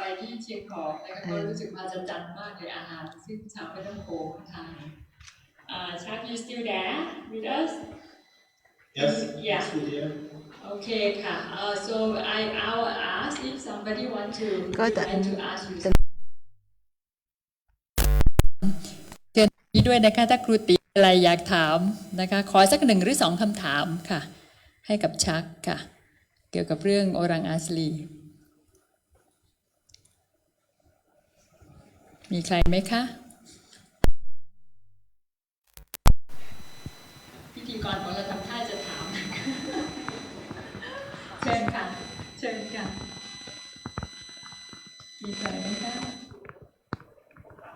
ค่ะเชิญค่ะเชิญพี่บนการทำไร่หมุนเวียนก็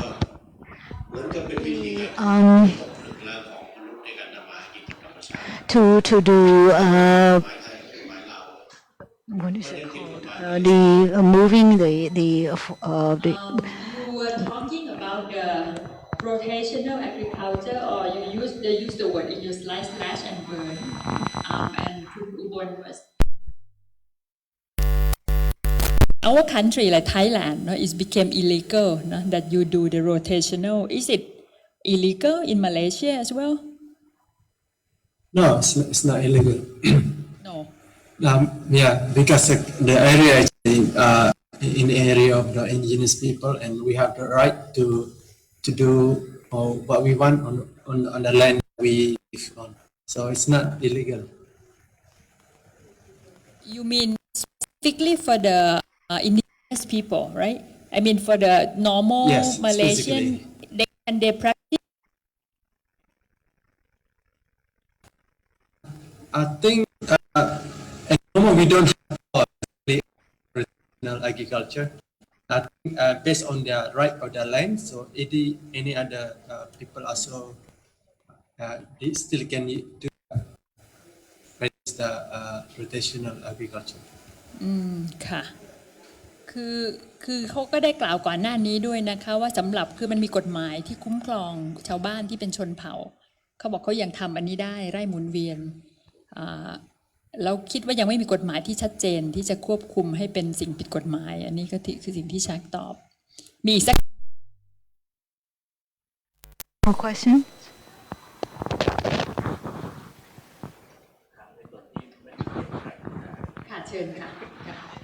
Can I ask something?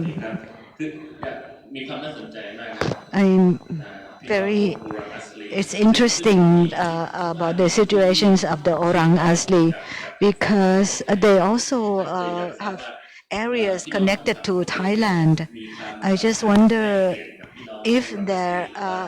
are any relationship between the Thai, the indigenous people in the south of Thailand and the Orang Asli in Malaysia, like the Sakai.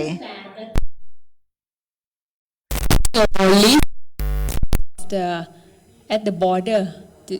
to Thailand, the southern Thailand. Is it correct? Yeah? It's correct, yes. Yeah. And especially the people called Jahai people. Yes. They're close to the border of Thailand. Right. And, so yeah, you actually can cross the jungle to Thailand. In Thai, we have the group we call Sakai, which we believe that this is Orang Asli, I mean same group. So until now, the question is that until now, you still kind of connecting to each other? Are you still visiting each other? Yes, we are connected to each other. We are always visiting and then find a way to communicate. Even though some area was far away from the phone coverage, but they find a way to to use social media like Facebook. Yes, we are deep connected in the social network. โอเคค่ะตอนนี้ค่ะคือเขาก็บอกว่ายังติดต่อกันค่ะก็อาจจะไปมาหาสู่กันไม่ได้ก็ติดต่อกันทางโซเชียลเน็ตเวิร์กแล้วค่ะใช้ Facebook ติดต่อหากันนะคะโอเค Shaq thank you so much I think I'll have to finish a question for you thank you so much for sitting here waiting for us until now right please keep listening to our to the panel Yes, thanks okay we give the big hand to Shaqงั้นก็จะขอผ่านไปเลยนะคะเพื่อที่จะไปสู่อีก2กรณีค่ะซึ่งเป็นกรณีที่เสนอทางออกนะคะดิฉันอยากจะให้เป็นคุณภูวงศ์ก่อนภูวงศ์เพชรไพวันนะคะซึ่งในขณะนี้อยู่ที่เวียงจันทร์นะคะคุณภูวงศ์เนี่ยเรารู้จักในฐานะนักสร้างสารคดีนะคะนักทำหนังสารคดีเรื่องการพัฒนามายาวนานแต่ว่าในช่วงหลังเนี่ยเราคุณภูวงศ์ทำงานเรื่องเกษตรด้วยนะคะก็คือทำมีสวนมีพื้นที่ที่ทำเกษตรเรียกอะไรคะเกษตรธรรมชาติเกษตรยั่งยืนก็ได้พยายามทำมาหลายปีนะคะแล้วในท้ายที่สุดเนี่ยก็ได้ทำโครงการนี้กับชาวบ้านในหลายพื้นที่ในครั้งนี้ก็คือที่สวรรณเขตเราก็เลยเชิญให้ภูวงศ์เล่าให้ฟังเกี่ยวกับเรื่องนี้หน่อยนะคะว่าเขาคิดว่าอันนี้เนี่ยมันจะเป็นทางออกทางแก้หรือว่าเป็นทางที่จะสนับสนุนให้ประชาชนลาวมีอาหารนะคะกินอย่างยั่งยืนได้อย่างไรขอเชิญค่ะ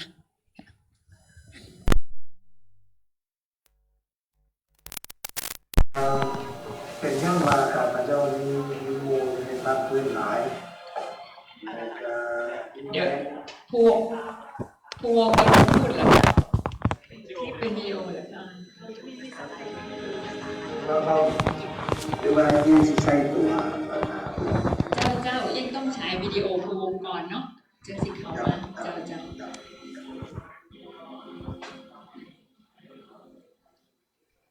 สบายดีทุกท่านที่เข้ามาร่วมในประชุมในที่นี้ Good morning, everyone. For everybody who participating in this conference, I would like to talk about Laos on exchanging how I've been participating with other villagers in Laos, those who making films for a long time.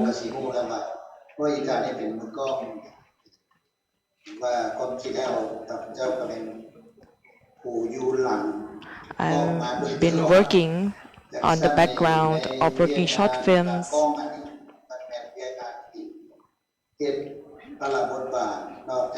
I did many roles besides media.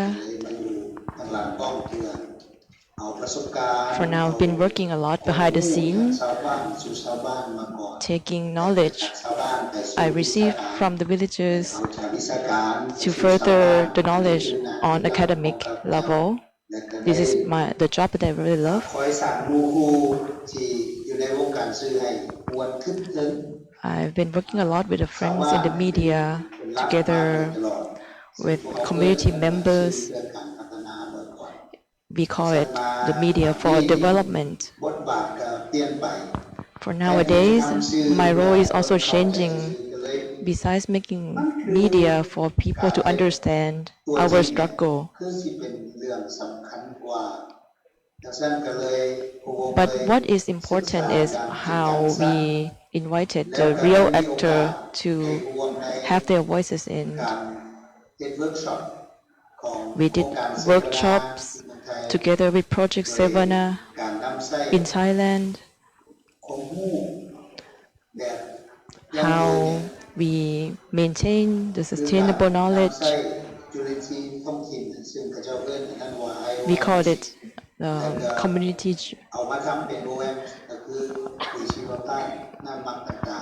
We take community knowledge, for example, taking the community-made fertilizer. We bring it and make it into knowledge.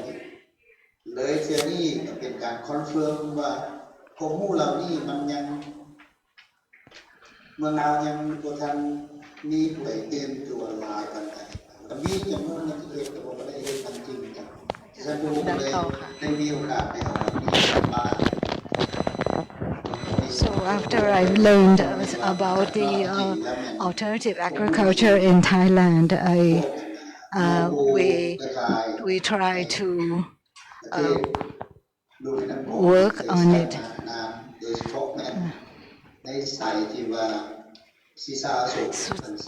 Because so we actually try to do it. And then I met the chair of the association that promotion of rural people. So I was glad to be a part of it, to use appropriate technology and basically to do this biofertilizer. So we started the project called Smart Agriculture. Actually, it's not the smart project; it's a smart people. And we set 4 factors. Then we worked with the urban office for natural resource and environment. It's a project to implement appropriate technology like the solar cells to produce electricity for water pumps. So we know that we have problems about drought. Sometimes the rain is delayed. Then when you want to grow rice, there is not sufficient water. So we have tried to implement a set of knowledge that could help solve people's problems. And electricity can help the solar cell activities actually helps a lot of villagers because they can actually look after themselves.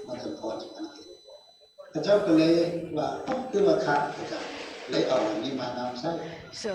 that's why we use the electricity, these solar cells, to work with water pumps, to pump water from the pond to the field. And secondly, in the dry season,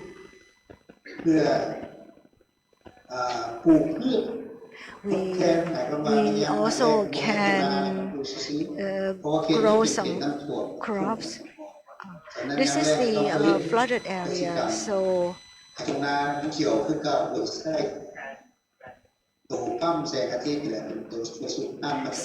with the solar power, we can actually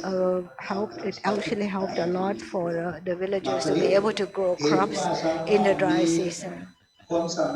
because they can pump the water into the fields. So once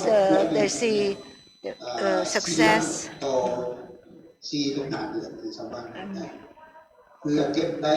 so they can earn some extra income that they can use when the water is flooded. When it's flooded, the land is flooded.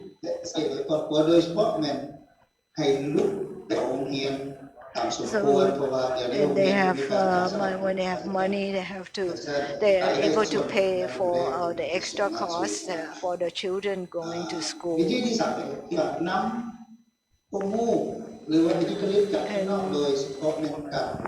So the knowledge that are brought from outside can be used, and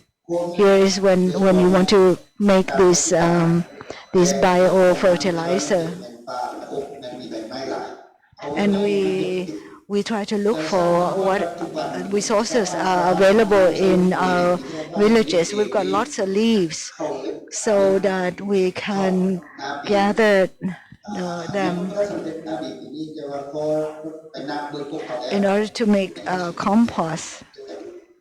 1 เม็ดเขาอย่างที่เขาปลูกลงไปมันจะได้36 ต้นแหละ So และสุ่มหนึ่งเนี่ยมันจะปลูก5 เม็ดมันจะคูณตามหักแต่อาจจะบ่ถึงพวกดอกเตอร์แต่เจ้าเฮ็ดอยู่ทางประเทศข้างเคียงนี้มาเจ้าได้ถึง200 also they learned about how to grow rice properly. It's about how to make sure that one grain of rice can actually grow 6 plants. And but we want to be able to increase into 2 tons per variety.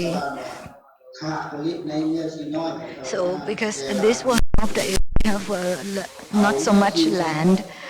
we can try to grow the rice in a way that it can give a higher yield.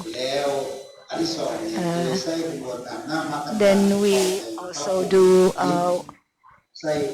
food processing.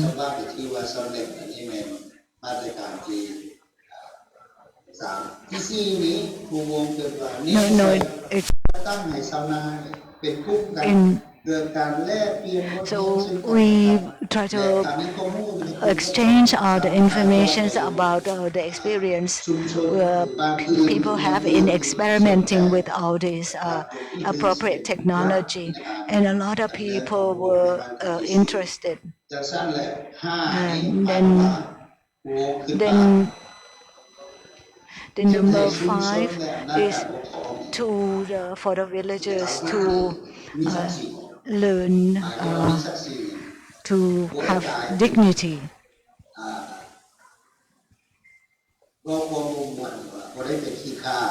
So they are not servants to anybody. So they could they can own their own business and their own technology.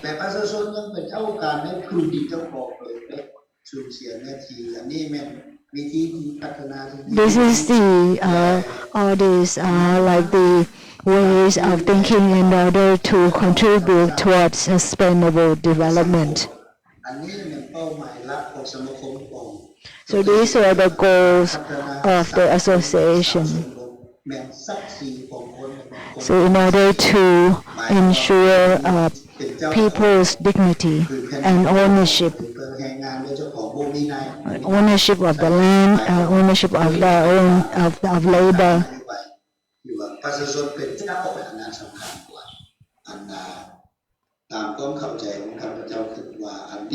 I believe that this will make us everybody smart.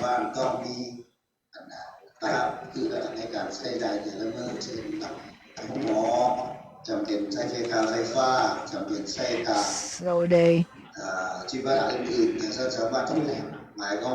can do things for themselves. They can produce electricity. So we have been working in 3 villages.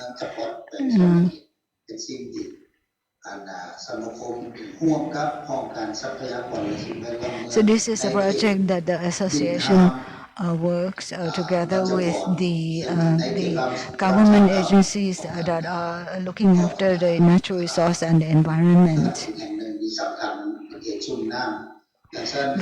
These 3 villages are in the kind of wetland areas. So these are just the beginning to ensure that the villagers can actually adjust themselves naturally to the world. เดินทางมาไม่3 ครั้งอยากจะขนฟูนลงนาเนี่ยพวกไปอธิบายละเอียดว่าทุกคนเนี่ย This is how they applied the rice husk in order to increase the organic materials in the field, so that they can ensure that the organic will provide nutrients to the crops. So we feel that soil improvement through composting and organic matters are very important. And here is a rice field.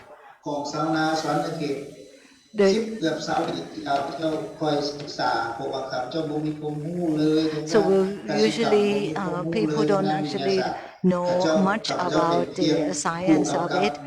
and they just grow rice in the same way. But if they learn something new, so that like we bring in the knowledge from outside to talk, to ensure that they learn something that is sustainable.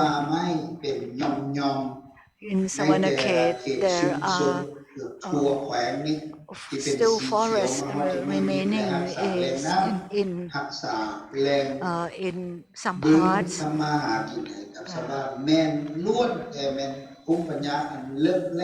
So we can, if we can actually make a living to ensure that we maintain the natural resources, that we can conserve the natural resources.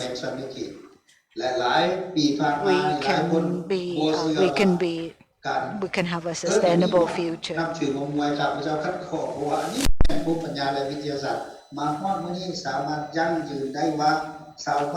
We can now say that that villagers do have their traditional knowledge, but they have to now learn how to deal with the current problems of flooding and droughts.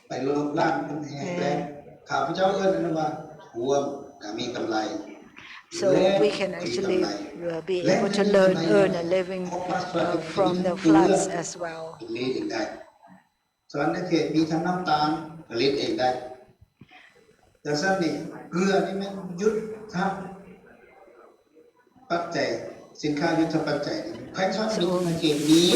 we can produce everything in Sawanakhet that we need. We have rice, we have salt, we have sugar, we have fish. So whether we are facing floods or droughts, we can survive, because our ancestors has provided the ways for us, and that knowledge will be provide us with immunity. So and now we are going forward with some smart agriculture. So in fact, I'd like to say again that it's not the project that is smart, it's the people that are smart. So now after COVID pandemic's gone, welcome if you want to come and visit us. I have so many actually videos on YouTube that you can view, that we record relating to the traditional knowledge of the people, the villagers.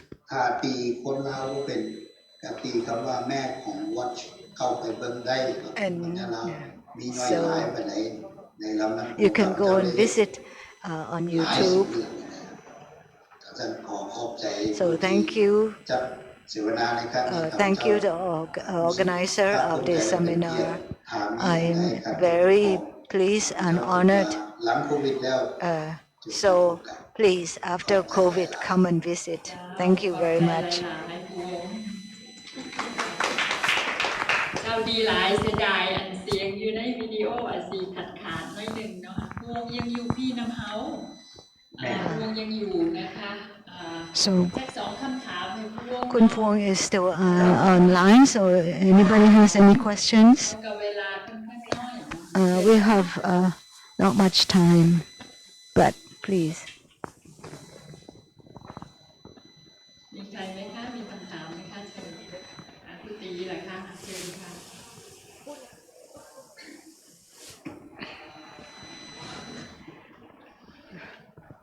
สบายดีไอ้คุณลุง Good morning, Kun Phuong. ได้นอกจากได้ยินไอ้เราเรื่องเกษตรเนาะ I heard you talking about the sustainable agriculture, ชาวบ้านเห็น and you have worked on this with the villagers in several places. อยากไอ้ว่า I just want to ask you ไอ้เห็ดนี่ that the way you do agriculture without chemicals and มันจะสามารถที่จะ how แปลง whether the sustainable agriculture is going to change the land use policies of the government, of the Lao government, and in other countries in the Mekong region, มันก็จะเป็น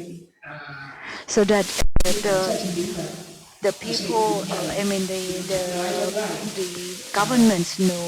that the land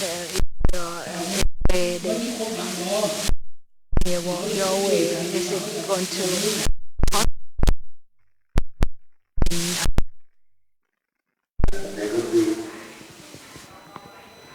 ตอบเลยก่อน shall I answer เจ้า now? ก็เรีย Yes. นกับขอสบายดีทุกท่าน So, good morning again. Good morning to Krute in ใน particular. สมาคมของท่านดร.ศรีสยองเรียกว่าสมาคมส่งเสริมสังคมชาวชนบท So our association is actually called the Promotion of Rural People. ว่าในเรื่องตัวเกษตร And then usually it's ส่ based งเสริมสังคมชาวชนบทโดยเป็นประธานของท่านดร.ศรีสยองแมนส่งเสริมให้สังคมมีความรู้ที่จะเอาตัวรอดในการเปลี่ยนแปลงทั้งหลายแหล่นี้ what we are doing is trying to make sure that people have a means to in order to มี survive ศักดิ์ศรีก็ต้องหนึ่ง and also to have dignity. And to have dignity, you have to have knowledge, and you have to own your own livelihood. So that's the principle of this association for the promotion of rural communities. We want to have dignity, to have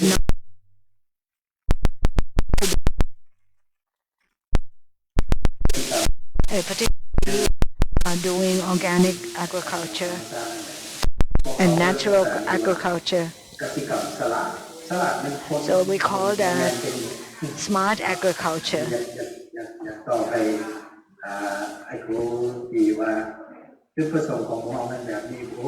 So that's our objective. We believe that the rural people must have dignity. So that they can actually manage their own land and manage their own affairs.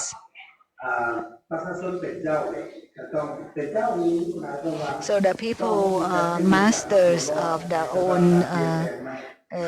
livelihoods, so that they can survive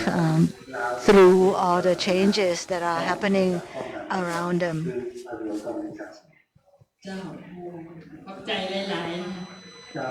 So thank you very much.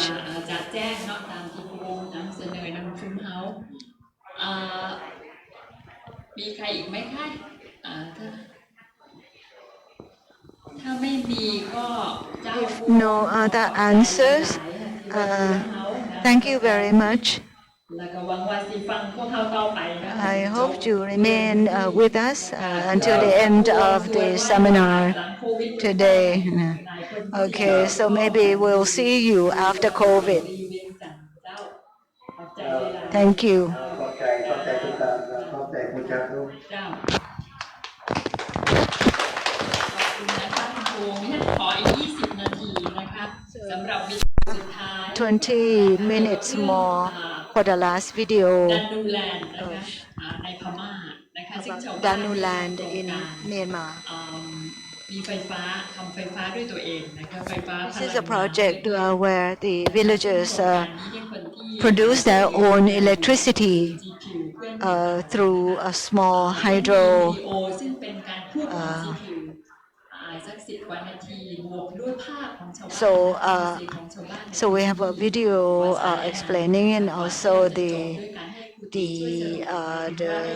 หลังจากดูแล้วกุฏิคิดยังไงเพื่อให้ So after we watch the video, then Kruti is going to talk about, try to summarize. Okay.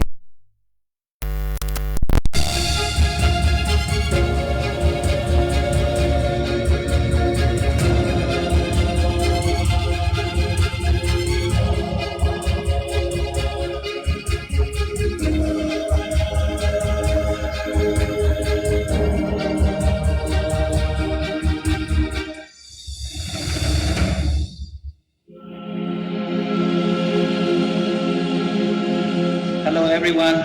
my name is Kyi Phyo, greeting from Danu Land or Southern Shan. I'm very happy to give me a chance to present about the Danu Land and micro hydro, what I'm now working in this area. So I just started I would like to introduce a little bit my organization. So I've been working with Mekong Energy and Ecology Network for about nearly 10 years until the end of last year. Now I started in my new organization called Renewable Energy and Ecology, called stand for free. So I based in the new self-administrated region in Southern Shan. So today I would like to talk a little bit about my work in this area, about the micro hydro and pico hydro, how the community I'm working here. So the Danu area here is Danu is very rich in natural resources and environment. Especially here we are like a people are very simple, very unite, very, I want to say like they're living their life in a very simple way. And in this situation, our organization is like very much like working with the community here. Today, a little bit about focus on the micro hydro and pico hydro, a very small, like a community owned, like a energy system here, so the Danu Land is like a, how to say, like a, they're using a lot of like a community owned small scale mini hydro in this area long times ago, like about 20 years ago, without supporting from the government, without supporting from the international organization. So the people here are because they are very much living with the nature, water, forest. So at the same time, they are also they need the electricity. So how they manage the electricity? Local electricity here is they are very much understanding on how to love their nature, their forest watershed, water, and then integration with the like how to use the energy. So this is a very much like a strength of the Danu people in here, like and for example, like in many area, like apart from the Danu Land, people are using like because they are city and they're using relying on like how to say the centralized planning, like a national grid. Here because they are mountain area, so like people, it is not easy to connect the national grid, the main grid. So people here, they are trying to develop their energy system by their own, like between 1 to 7-10 kilowatt, like a small scale, like a renewable, decentralized, renewable energy system here. So what we see here is about 3-4 years. We see the advantages of the people here. They are very much like how to say self-independent. This is a very different from the other area, the whole area of the Myanmar. So people here, because they want to be like how to say very much like independent. Independent means like they are not like relying on the central government. So they do by themselves everything, like resource management, water management, forest management. They do by themselves. This is the very unique area I never see before here. I have been working here with the community. So we've been working with the community for to manage the like a forest, water, and energy together. At the same time, the Danu Land is very famous for the coffee. You can call this is the coffee producing area because the area is a very high, like about 5,000 feet and above. So very good quality of the coffee also producing here. So kind of very unique area. So people here like they are like a very much symbolic of the to show their like independent resource management system to other area. So that means we take the advantages like a decentralized energy planning system is like the new area as one of the famous area. So we've been working here. At the same time, like why we have been working here is like because the area here, the people they are very powerful, very united. So that's why and at the same time they are very self-independent. So this kind of strength, so people like they are like combining. So we see this area is like one of the best area. We need to monitor, we need to work, we have to encourage the community, like it's one of the best, like one of the best, how to say, like community owned, like a self administration on like energy, water, and like the forest area. So after working for like 3-4 years, we see a lot of good, like how to say, like a good, how to say, like a good example of the improvement, like their forest, their water, like they improve more and more because like they are trying to be like because before this area there's some like a problem of cutting the forest and some like a resource like exploiting issue until now like is one of the big pressure, but the local resistance like they are very much strong, like fighting against the mining and logging issue in this area. Because this is the power of people here. They see their natural resources are very important. Their identity, living in the mountain area, So that's why people we working with the people here by doing the research. Research means working with the community together, and trying to be convinced the government and authority. Okay, people here they are the people who protecting the forest, water, and the resource. They are not the people who destroying their natural resources. So now people here, authority, the outside people, they see people here are very united and they are very good people. They are protecting the natural environment, their resource without destroying. So this is a very important step. So we see the dynamic is now growing, the dynamic or community owned research, community owned management on the resources are growing every year growing. So people lots of people from outside, they come and land Khong, the Danu Land, and the Danu people trying to manage their resource. So this is a kind of this is a very good example of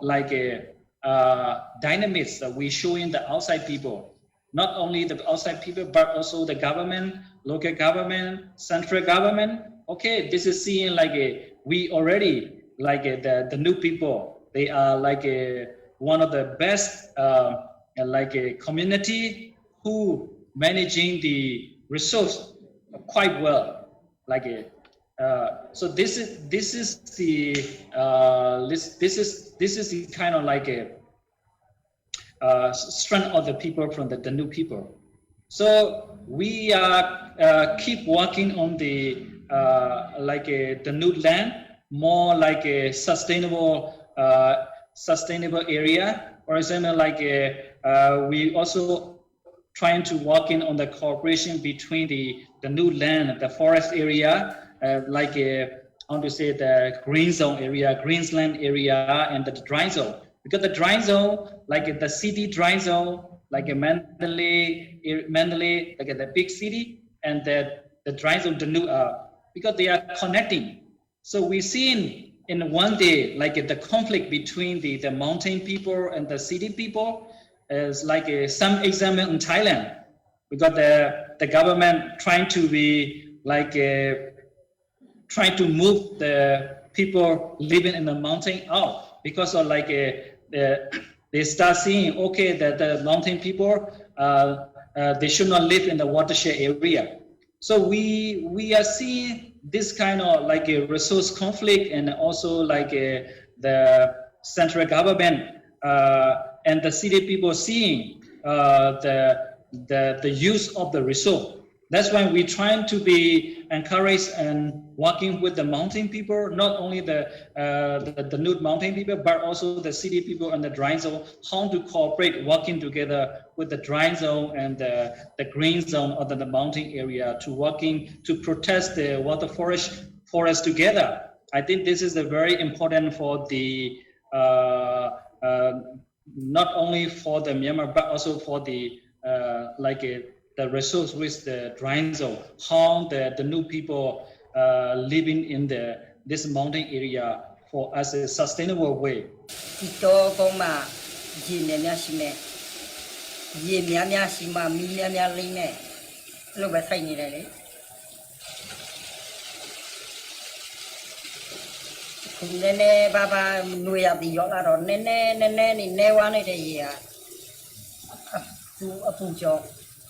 Mùi chả đó đã bên nhà này,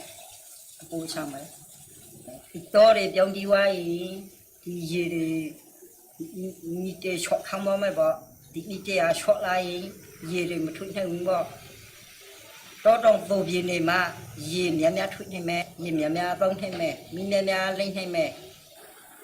Cô thấy năm là gì thuê, nó, đó trong nó tại chỉ vào mà họ thì thế đây bỏ, mẹ ai đó họ thì chúng mà lấy gì thuê. Thì trong thế và xong rồi thì bác lòng thế vậy thì ở bỏ bấy mà lấy luôn nè cho rồi mình làm gì thì nó phải cái hà nó ẩm nhau thì nó họ ở bên vùng nhà bây giờ nhà lại đi ở nó mà lại chuyện này gì xí ấy rồi đi băng không thấy bao khai ra đi ở bây giờ là gì nhà đây liền lúc cho nó cái nát sẽ chỉ lộ ra đấy cái gì à đi bỏ bánh mà rồi thì hạt thì cho rồi mà đi lọ cái xin này hao thì cho đi con này thì gì gì làm mà và thì cho này hàng gì thì thì đi bỏ không cho nó xong chọn hai to ra rồi cũng sẽ đi từ bên xí đấy không thể nhá mà không lấy mà không thể hao từ từ bên lấy để bên thu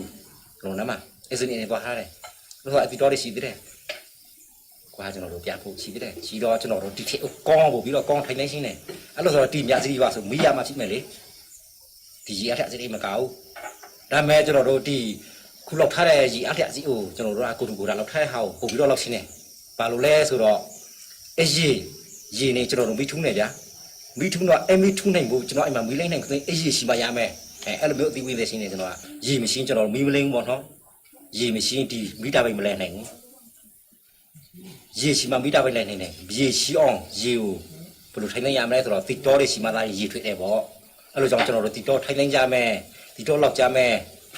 thấy nhà mẹ cho nó biết phòng nhà mẹ bỏ, mà khóc giáo tít cho rồi tạm bạc sĩ đi, đâu mà lúc sau như thế nào, cái là nét thòng họ mà thế này cho nó lúc sau như thế nào đấy, nét thòng họ mà nét thòng tít lọc mà cho nó rồi, lâu mà khóc cha này tít cho thấy nhà mẹ, rồi thấy nhà thấy nhà bị vậy, tít bây giờ xí ống dùng ấy, quá bị mấy chẳng nói này. In other words, Myanmar's indigenous pico and microhydro practitioners have designed projects prioritizing flowing rivers, thriving forests, and raising environmental awareness. Another key aspect of Myanmar's indigenous hydropower is that it has been inclusively developed, using management and ownership models that are co-created by communities and technology providers. Ji long ala pi sa ro ha chi se khung sa re sa bi lo chi se chi ma chano ro e ha le lok chi se ki ye kin le ti chano ha le pi ti lai to chano chi se ko khu ma ta kha ti a the re pyak thun na the re ko ja ro ywa lu de ta so ma ya ba hu de mi lin nai mai yi tha chi ni chi ba hu de chi de ko so twa ja de ja mi pu chano mi pu ba ti de le mi pu la ne ko chano e ha de e lok be ma we lo ya ma le bo tong chi tong ha wa we lo ya de a lo mi bo la cha we e ha de we bi lo chano ywa ma pyan sang na ja pu de cô đây thì kilo sẽ cho nó đánh khoai bây giờ đấy đánh khoai người cô học cô bé sư cô học cô thầu ai pi chú cô giờ rồi mà mấy nó nên ba cụ khẹ trông em nhai mới trông ngâu vào nó chú cô đi vào nhà này xử biết chú nên tuổi tám biết không gì rồi chị này này mỹ linh a rồi nhà này bỏ à mẹ cụ bé thằng mình chị bỏ ô thu là rồi nhau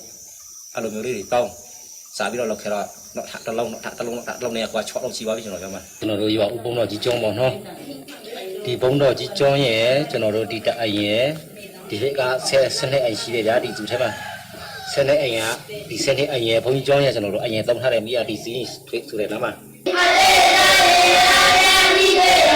mi thì nó không nói rồi cho nó xả chị ra đi chặt tuổi mà xong phiếu thành phố ra cho nó bà gì nào xí phiếu phiếu thành phố mi bù con này nó mi mà đợt la mà ngã xong thôn này anh này đợt la mà đợt thòng vậy bà lấy xong thôn này anh này đợt la mà đợt thòng vậy vì sao rồi đấy đó cho nó mi tết ta đấy và nó bây giờ nó phong nó phải bổ nó như tông là nó mỹ áp dụng này sau đó hà lại bổ đó tụt ra này đi về nhỏ thôi bổ đó tí ra tụt vào là vậy giá liệu xí đó thì phải chỗ mà xong rồi nó mỹ tính đàn xí rồi nó mỹ xí đi mỹ đi là số đi vào xí mà này vào bây giờ về la bên mà xí vào la bên mà nó tông vào la bên tông vào thì nhảy mà lấy đi vào xí đó vào đi khu để xí thôn này đã tông này đã đi vào xí vào rồi trong mà thì là lâu xa cái là anh làm nhiều sự sống bây giờ làm một cái công này bây giờ chạy là đánh bà đấy công đánh bà đấy ngã đánh đấy bà đấy lâu mà thế này đủ ngã tông thế bà đấy lâu mà thung này đấy một số mà nó bây giờ người một thế này đấy xây một con này ai cái điều nhiều đấy nhỏ cũng thế này không hợp bây giờ nó nên chạy cho nó bách sinh với nhau này bây giờ thì để sinh ra này vậy con cũng có ai của sinh ra này vậy em nhìn này cụ hà người in anh ấy cho về sinh người à đấy tay cô ya cho thòng đi vào công này tay người à em mà đụng in à đấy đụng còn tập rong rồi công này nó áp không em mà khi và sẽ ăn nhá điểm xíu để cho nó đúng mà sẽ nên phọ này căng phọ sẽ đem xíu đấy đụng này bé là sau này thôi thì xin tập bỏ lùi đi ổ phọ mà tông bỏ bé vi đây cho nó đúng chọn đây mà bỏ tông bỏ chị đây mà bỏ tông bỏ nó bé vi này này phọ xử lý mà nhìn hà đấy lọc nhìn hà lọc bí mà cảm nhận gì đấy nhìn lọc linh mà lá chúng em nhận gì đấy lọc trà ra အိမ်မမြသိနိုင်လည်းလောက်တဲ့အိမ်မကြောက်ကူတွေလည်းလောက်ကြကြောက်ကူကြတော့သူတို့ကရေအမြင့်ကြထောင်းချဖို့ရှိတယ်သူတို့ကမခဲရင်ကျွန်တော်မှရေအမြင့်ကြမရှိဘူးရေမြောင်းထွင်းရတယ်ညာစီတို့ဒီမြိတ်တို့ကျွန်တော်တို့တစ်ဖက်ဆုံးတော့ဘလောရရပါတော့ညခံပေးမယ်သူကလည်းပေးမယ်ဆိုတော့ဒါခွင့်ပြုပေးမယ်ဆိုတော့ကျွန်တော်ဒါအတောင်လေးတော့ရတယ်အဲ့လိုဆိုရင်အများအားခေါ်ကိုရောက်ပြီးရမယ်ကိုရသည်ကိုရသားကွန်ပျူတာခံပြီးလို့ရမယ်ဒါဘယ်လိုသုံးမရဲဆိုတာလည်းသဘောတူမသုံးလို့ရတယ်လေကျွန်တော်ဒီအောင်ဟာကျွန်တော်ရိုးလောက်ထားတယ်လို့ကျွန်တော်လည်းဘောသုံးလို့မရဘူးလေဒီကော်မတီတွေနဲ့ရွာလူရွာသားဆန္ဒအရာနဲ့ဖယ်စမီနဲ့သွားမယ်ဆိုတာသဘောတူဆုံးဖြတ်လို့ရတာယူစားလို့တော့စက်ပါတဲ့လူတွေရန်ဆုံးစားလို့တော့စက်ပါတဲ့လူတွေစားလို့တယ်ဆိုတော့အေးပြန်မှာတီလုံးနဲ့လူကစားတော့စက်ပါလို့လုပ်တဲ့လူတွေရှိဒါကူတူခရာဆက်ဝင်တာလည်းသူကတီလူတွေဥဆောင်ရမယ်အဲ့လိုကြည့်ကြခလားလို့ဆိုတော့ဒီပတ်စံပေါက်ခါကြတော့ဖယ်ခေါင်းကကျွန်တော်ချော့ဆူရှိရတယ်သူကချော့ဆူရှိတာကြတော့ဒီစုကဘယ်သူကဒီစုကဘယ်သူကဒီစုဘယ်သူကလည်းမျိုးတွေလမ်းခွဲလိုက်တာပေါ့အဲ့ကြတော့ချီဘယ်လိုကြည့်လာတော့ဆိုတော့ဒီလူတွေကကတော့ဥဆောင်နေခွန်ရခွန်မိပြတဲ့ဆိုဘာကြောင့်ပြတော့ခေါင်းခါတဲ့ချက်လိုက်ရညာတော့ဆန်းလောက်ပေးရညာတော့ဆန်းလောက်ပေးနေရာဦးတဲ့ဆိုရင်မနေရာလောက်ပေးဒါဆက်ဆက်တဲ့ဘောဘောကွဲတယ်ဘယ်လိုသိနေတယ်ကာမုန်လုတ်တယ်ညတော့အကြောင်းတန်လာပါလေ2003ကနေစပြီးတော့ကျွန်တော်တို့ကဒီခုတစ်နှစ်ပြီးတစ်နှစ်အဲ့လိုပဲအခက်အခဲတွေကြုံလာနေလောက်ခဲ့တာနဲ့သူဟာနဲ့သူတော့အောင်မြင်ခဲ့တာပါလက်စစ်မီးရတော့အားလုံးတော့ဝမ်းသာကြတော့ဝမ်းသာတယ်ဆိုတာဘယ်လိုပြောရလဲဆိုရင်ရေတင်တာမော်တာနဲ့ပဲဒီခုစပါးကြိတ်တာလဲမော်တာနဲ့ပဲကြိတ်တာပြီးလို့ဆိုရေခဲတိတာတီဗီတော့ဖုံအားသွင်းတာအားလုံးတော့အဆင်ပြေကြတော့ဝိုင်းဝန်းကလည်းဒီလိုပဲဝမ်းသာကြတော့ပေါ့တော့နိုင်ငံတော်ကအခုဆမ်းပြည်နယ်ပဲညပြန်မခုပမတ်တီကိုကီလို50 100ကန်တာပြီးတော့ခွင့်ပြုပေးမယ်ပန်ပေးမယ်ဆိုရင်အများကြီးအောင်မြင်ဖို့ရှိတယ်လေလောက်ဖို့ရေလုံးရည်လည်းအများကြီးရှိတာအေး100ကီလို100ကြီးခွင့်ပြုလိုက်မယ်ဒီတရွာကီလို100မှရတယ်100ခွင့်ပြုပေးမယ်လူထူတဲ့လောက်မယ်အစိုးရပန်ပေးမယ်လို့ဆိုတဲ့မူဝါဒတွေတောင်းပပေးမယ်ဆိုလို့ရှိရင်အများကြီးဆင်ပြေနေတယ်ဆမ်းပြည်နယ်တော့အများကြီးလုပ်လို့ရတယ်ကြာဒီမေးကြည့်တဲ့အရာဆိုလို့ရှိရင်ဆမ်းပြည်နယ်ကဒီဆမ်းပြည်နယ်တောင်ပိုင်းနဲ့တောင်ပိုင်းရှေ့ပိုင်းကတော့ဒီဆမ်းပြည်နယ်ကထုတ်တဲ့ရှိတဲ့လောက်ကိုသူခွင့်ပြုချက်ပေးလို့ပန်ပိုးပေးမယ်ဆိုရင်ဆယ်မတဲဖက်နဲ့ကိုအလုံးရည်ရာနဲ့ထောင်လို့ရှိလောက်ပြီးတော့ပမာတီဗီ3ပြည်နိုင်ငံစားတော့ရောက်နိုင်တယ်အဲသေးလေးတွေကိုအကုန်ပေါင်းပြီးမှအဲ့လိုမျိုးတွေပေါင်းလိုက်ပြီးတဲ့ဆိုရင်အောင်မြင်စားလည်းမရှိဘူးဆုံးချုံမှုလည်းမရှိဘူးရတယ်လူတွေကတုံးချုံနေတယ်လည်းပျက်စီးဖို့မရှိဘူးတဘောကလည်းပျက်စီးဖို့မရှိဘူးဆယ်လည်းတဲဆံလို့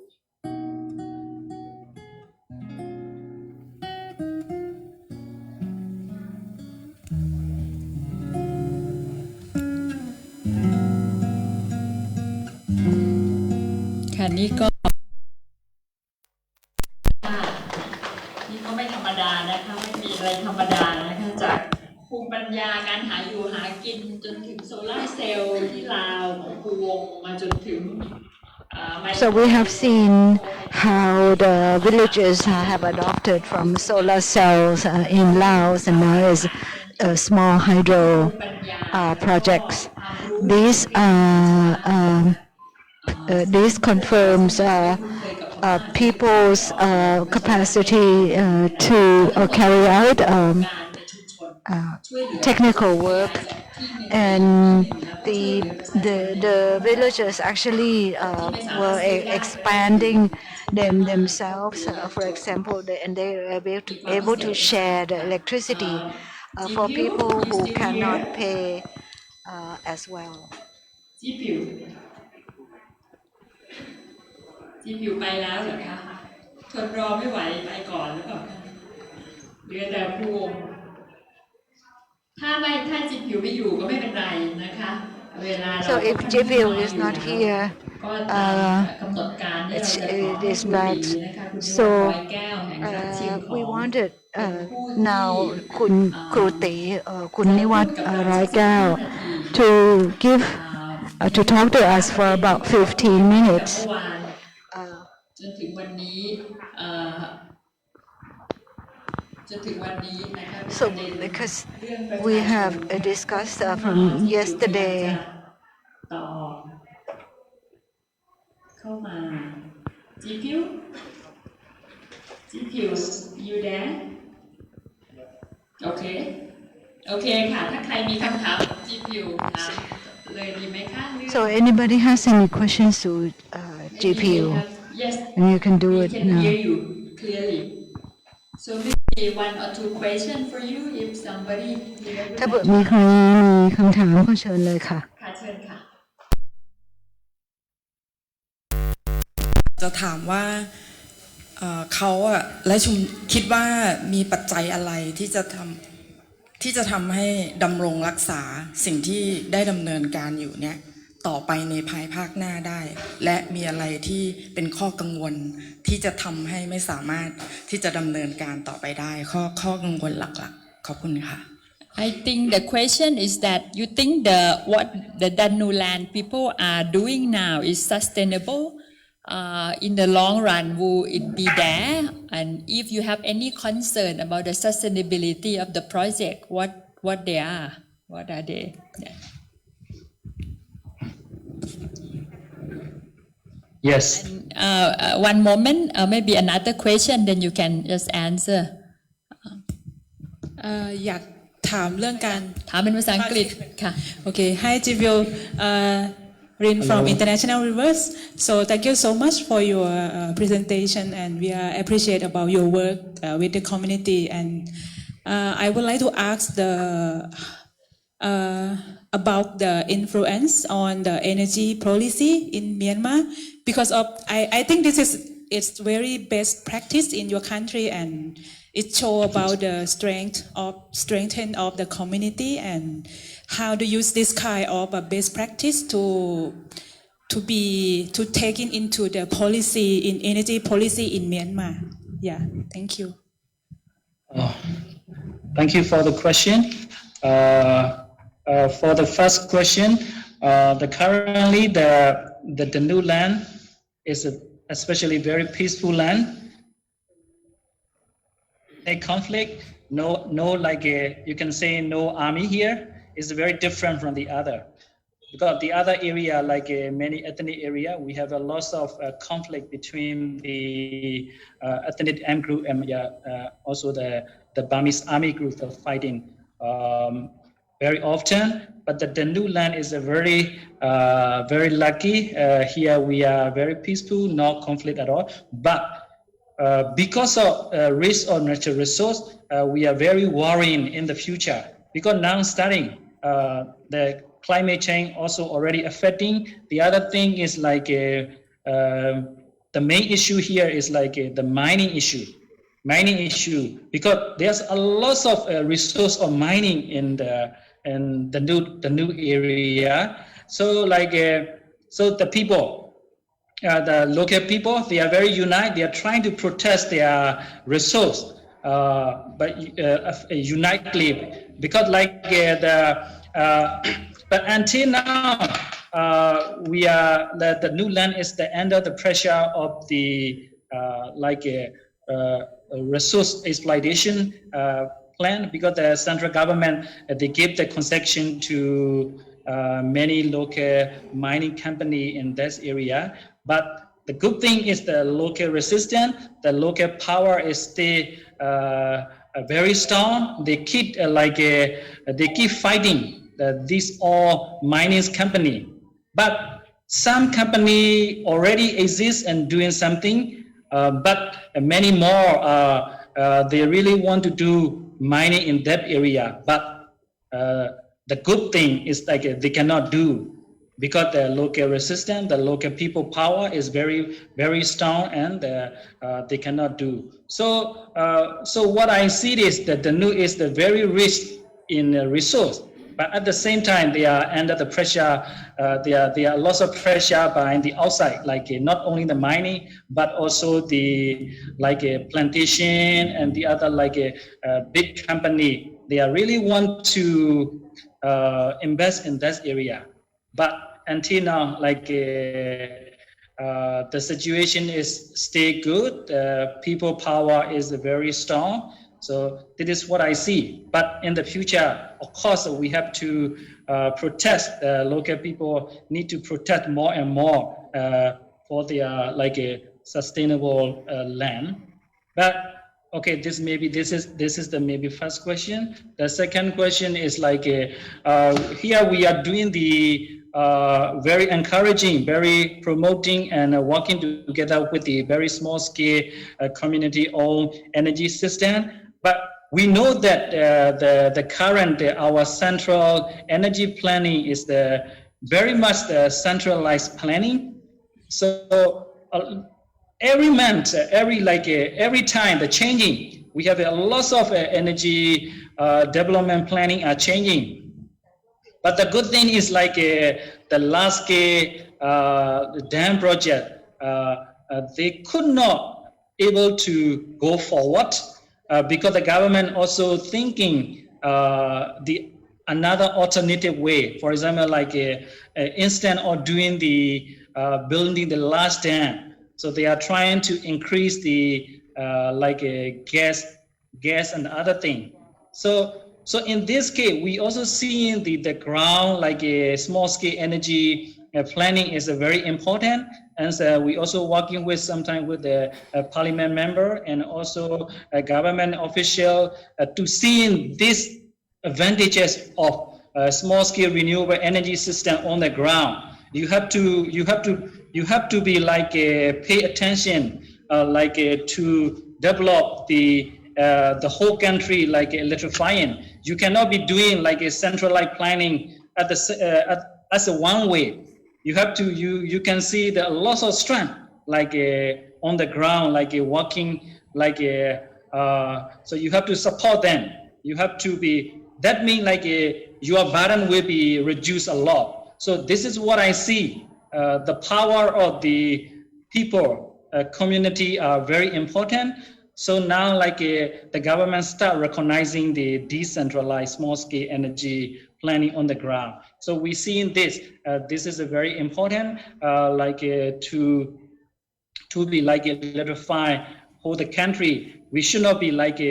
going the centralized planning. We have to be more on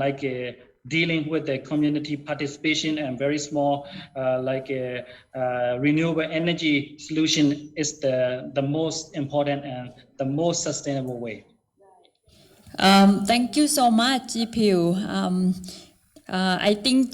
that will be the two questions for you. Too bad we don't have much time. And thank you again for waiting until now as the last person in Zoom. Thank you, and we talk to you very soon after this นะคะก็เชิญคุณตีเลยดีค่ะครับก็ฟังมานานก็งงมึนนะแล้วประเด็นที่ผมจะพูดวันนี้ก็เป็นประเด็นหลักด้วยเพราะว่าก็ได้รับมอบหมายให้มาพูดถึงเรื่อง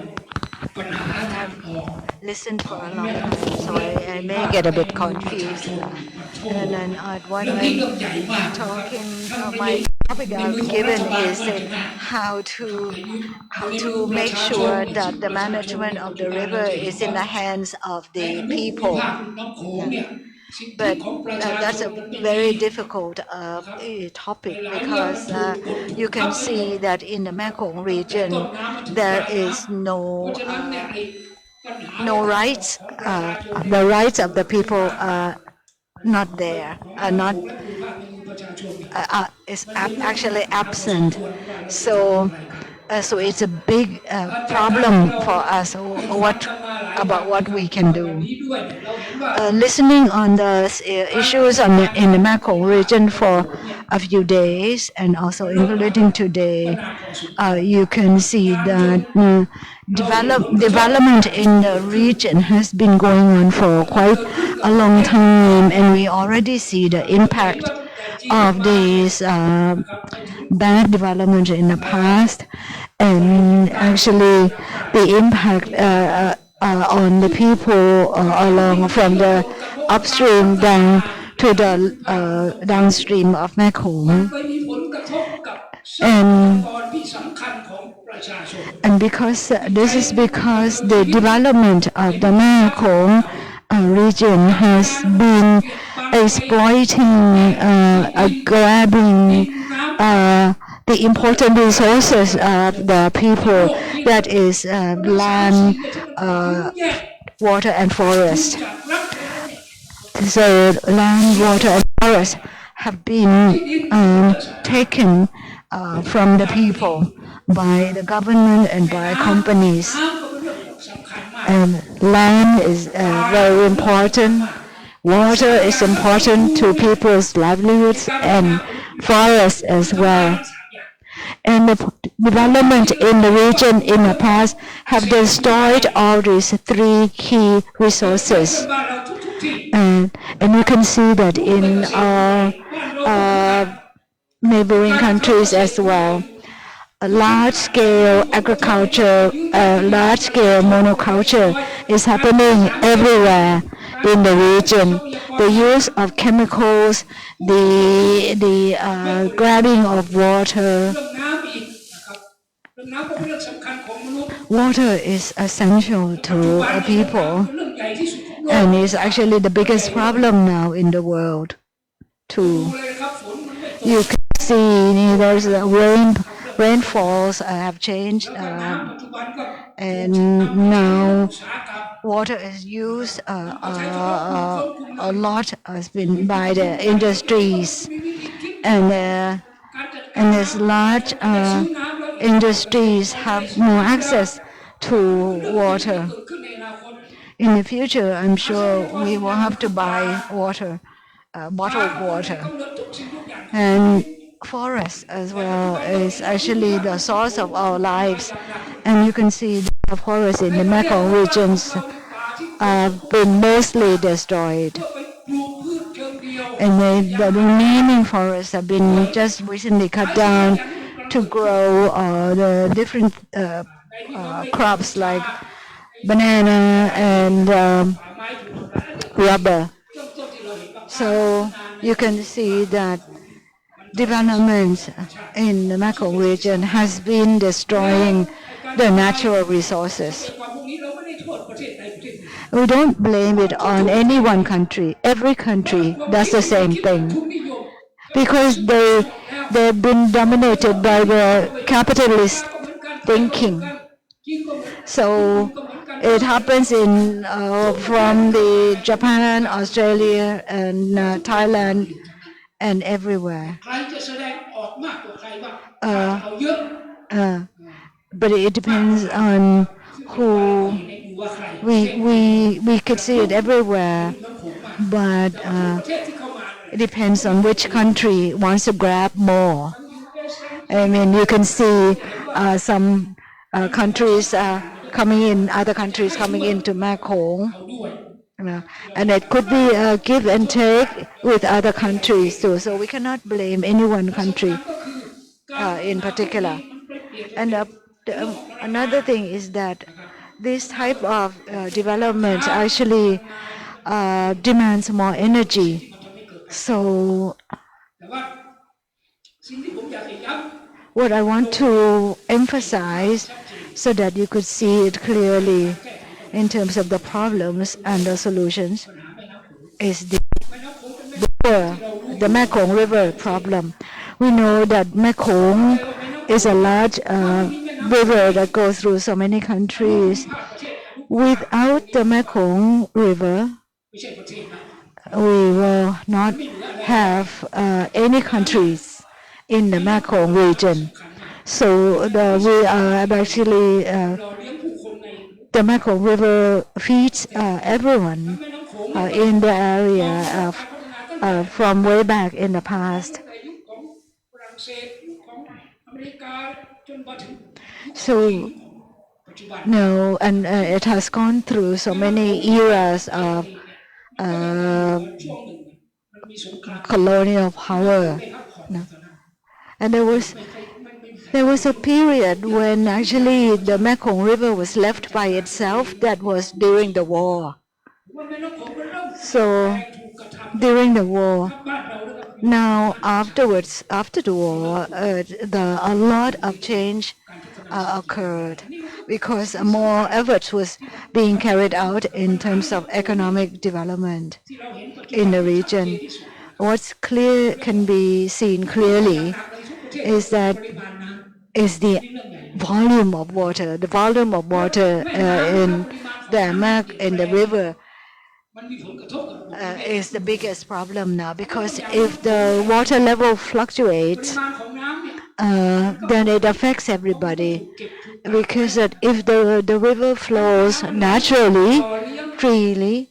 then it actually provides, it feeds all the different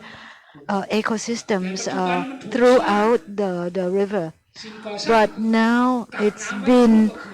held up by dams, so the volume of water in the Mekong has changed.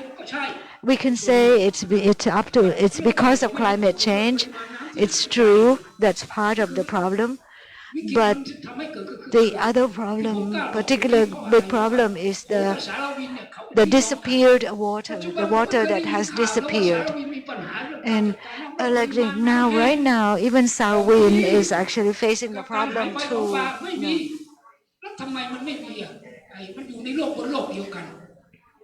So the South Wind has no problem because it has no dams on the mainstream. I'm not an academic, but I've been living with the river all my life. So now the volume of water in the river is the biggest problem because it's being held up by dams up in the upstream. So it's a huge amount of 70,000 cubic meters per, and that's the lack of water, the disappeared water actually created a lot of impacts on the people's agriculture and livelihoods downstream tremendously. Now, apart from the less water, the other problem is the fluctuation of the water level. It goes up for 3 days and then comes down for 1 day. That kind of situation. It affects life. And then another problem that is actually building up, that is sediment in the river. Because for the river to be able to feed people, you need to have sediment. And if the sediment disappears from the river, it will definitely affect the agriculture. The MRC has already come out with the study that if all the mainstream Mekong dams are built, there will be no sediment remaining in the Mekong Delta. It will take only 20 years if we continue to build all the dams. So what will happen to the Mekong? If there's no sediment in the river, and it will die. And this is the most, the scariest prospect. All this, so the dams actually created impact.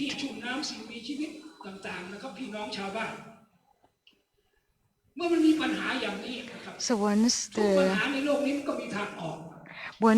if we have problems, there should be solutions.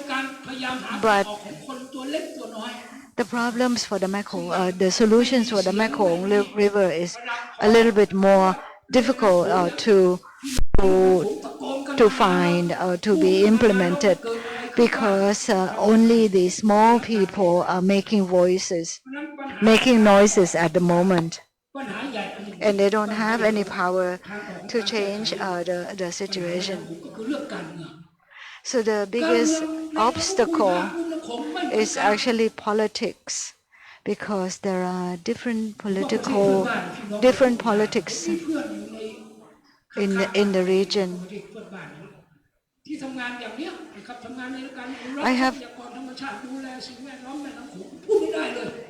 I have friends who said that in some country in the Mekong region, you cannot mention this kind of problem, the stuff that we are talking here together. So political obstacle is the biggest problem, the biggest obstacle. If every country along the Mekong region can shout out the way I'm doing it, the way I'm doing here, I am sure that will be able to make changes. But the problem is our friends cannot say anything. We are the only ones shouting out. And secondly, the participation. So the political context actually shapes people's participation. So we may have a bit more space in Thailand. But so politics, participation, then another one is information, academic information, technical information. There are some debates still going on about this, whether the dams are the causes of so and so. So earlier we only had Chinese dams in China, and so we blame the dams in China, and now the Sayaburi Dam. Yeah. But there is no proper information about how we're going to, where the problems are. For example, the last study, the studies on earthquakes and the amount of water, volume of water, it's still not accepted. The research.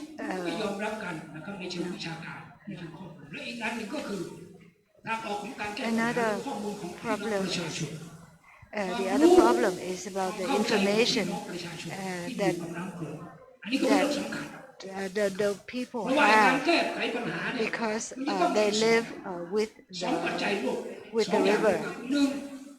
So in order to solve the problems, the people on the Mekong will have to manage themselves, and we need to address the policy. So the people need have to get together to adjust how we can deal with these changing situations. So the solutions are other. So how can we get really the real solution? Because the other solutions might have problems. I think the legal structure, the laws concerning the resources, actually the commons, like if the law actually includes, if the laws are fair and inclusive, we will not be facing these problems. But what happens is that the money actually goes faster than the law. So it's just already built. But the administrative court not actually come out with a verdict. So it seems that this is where the problems are.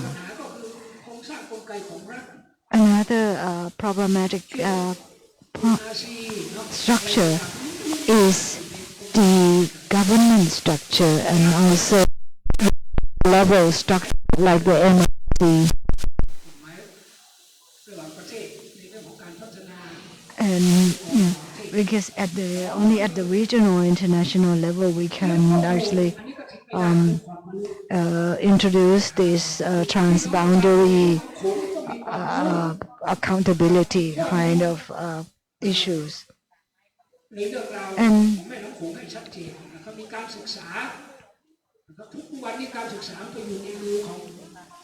the people themselves have to gather information themselves in order to be able to use them for finding solutions. I think the most important thing that we have to do is to build an organization, the space for the people in order at the table in the negotiation, in the decision-making policy relating to policies. We have been thinking about the Mekong People's Council, and people said that there's already the MRC. The MRC is a shadow government. It's a shadow of all the governments, and that is actually imposing things on people.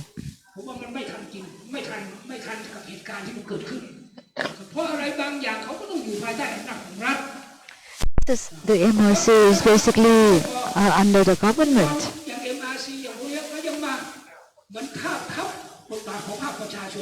And they basically even sit on top of the people. So I think it's about time that we build a Mekong People's Council so that we can raise our status and demanding the place at the negotiation table as well as in policy making. I really think that that's the only way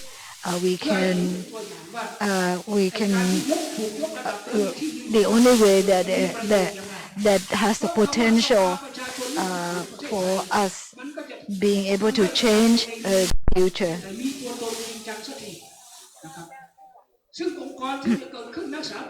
And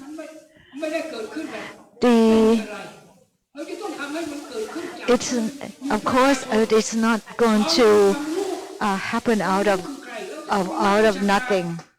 We have to have the people, we have to have the knowledge, and the knowledge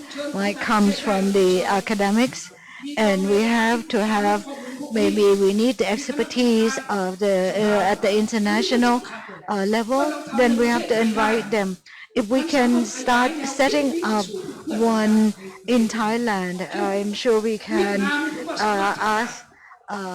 we can get our neighboring countries to do the same thing. I think that this can happen in Vietnam because it seems that the civil society in Vietnam may be able to actually discuss with their government. If we don't have a platform like Mekong People's Council, I am sure that none of the problems is going to be resolved. And what will happen in the future is that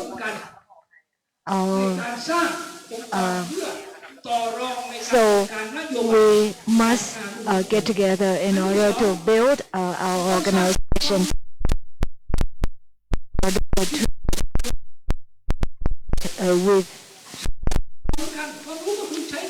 with the government on the future of Khong. Thank you.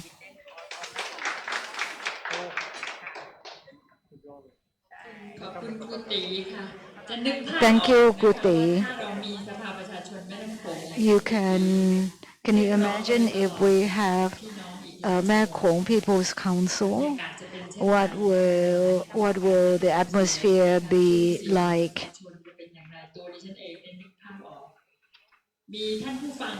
And anyone wants to ask Guti's questions? เชิญค่ะเชิญทางนู้น สวัสดีครับผมเคนจาก RFA นะครับ I'm Ken from RFA. หมายความว่า I just heard โอเคแหละเรามีเป้าหมายที่อยากจะตั้งสภาประชาชนขึ้นมาแต่ว่าในขณะเดียวกันนะครับอิทธิพลของระบุไปเลยนะครับอิทธิพลของจีนเนี่ยก็ค่อนข้างแรงมากนะครับคือเราคิดว่าเสียงของเราจะต้านทานกับอิทธิพลของจีนเนี่ยได้มาก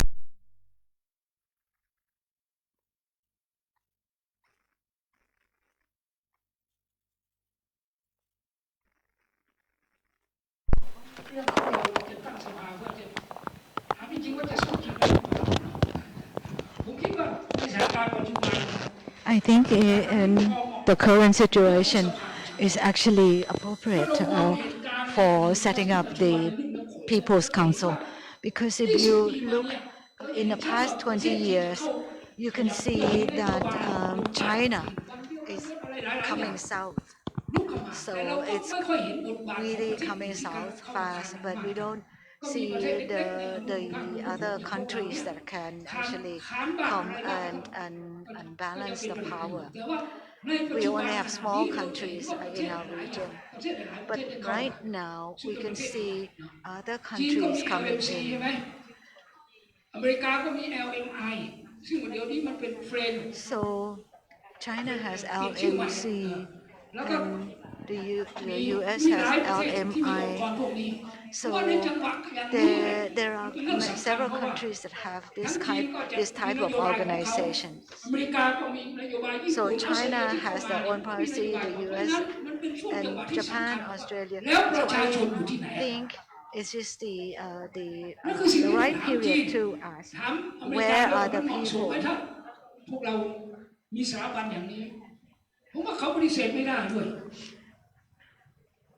I don't think any government can deny that there should be people's organization on the Mekong.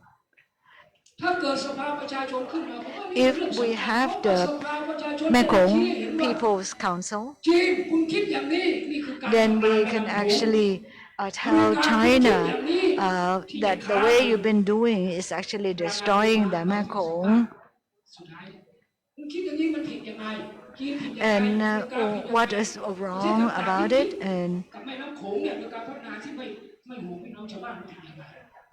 And we can start questioning about the types of development that actually are happening in the Mekong region.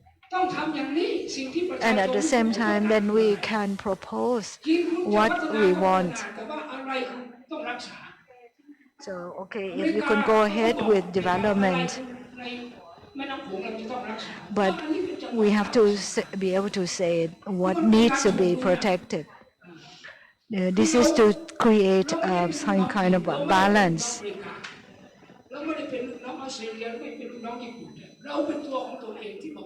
So we are the people living in the Mekong region, so we have the right to tell people who come in to exploit the river what we want to see.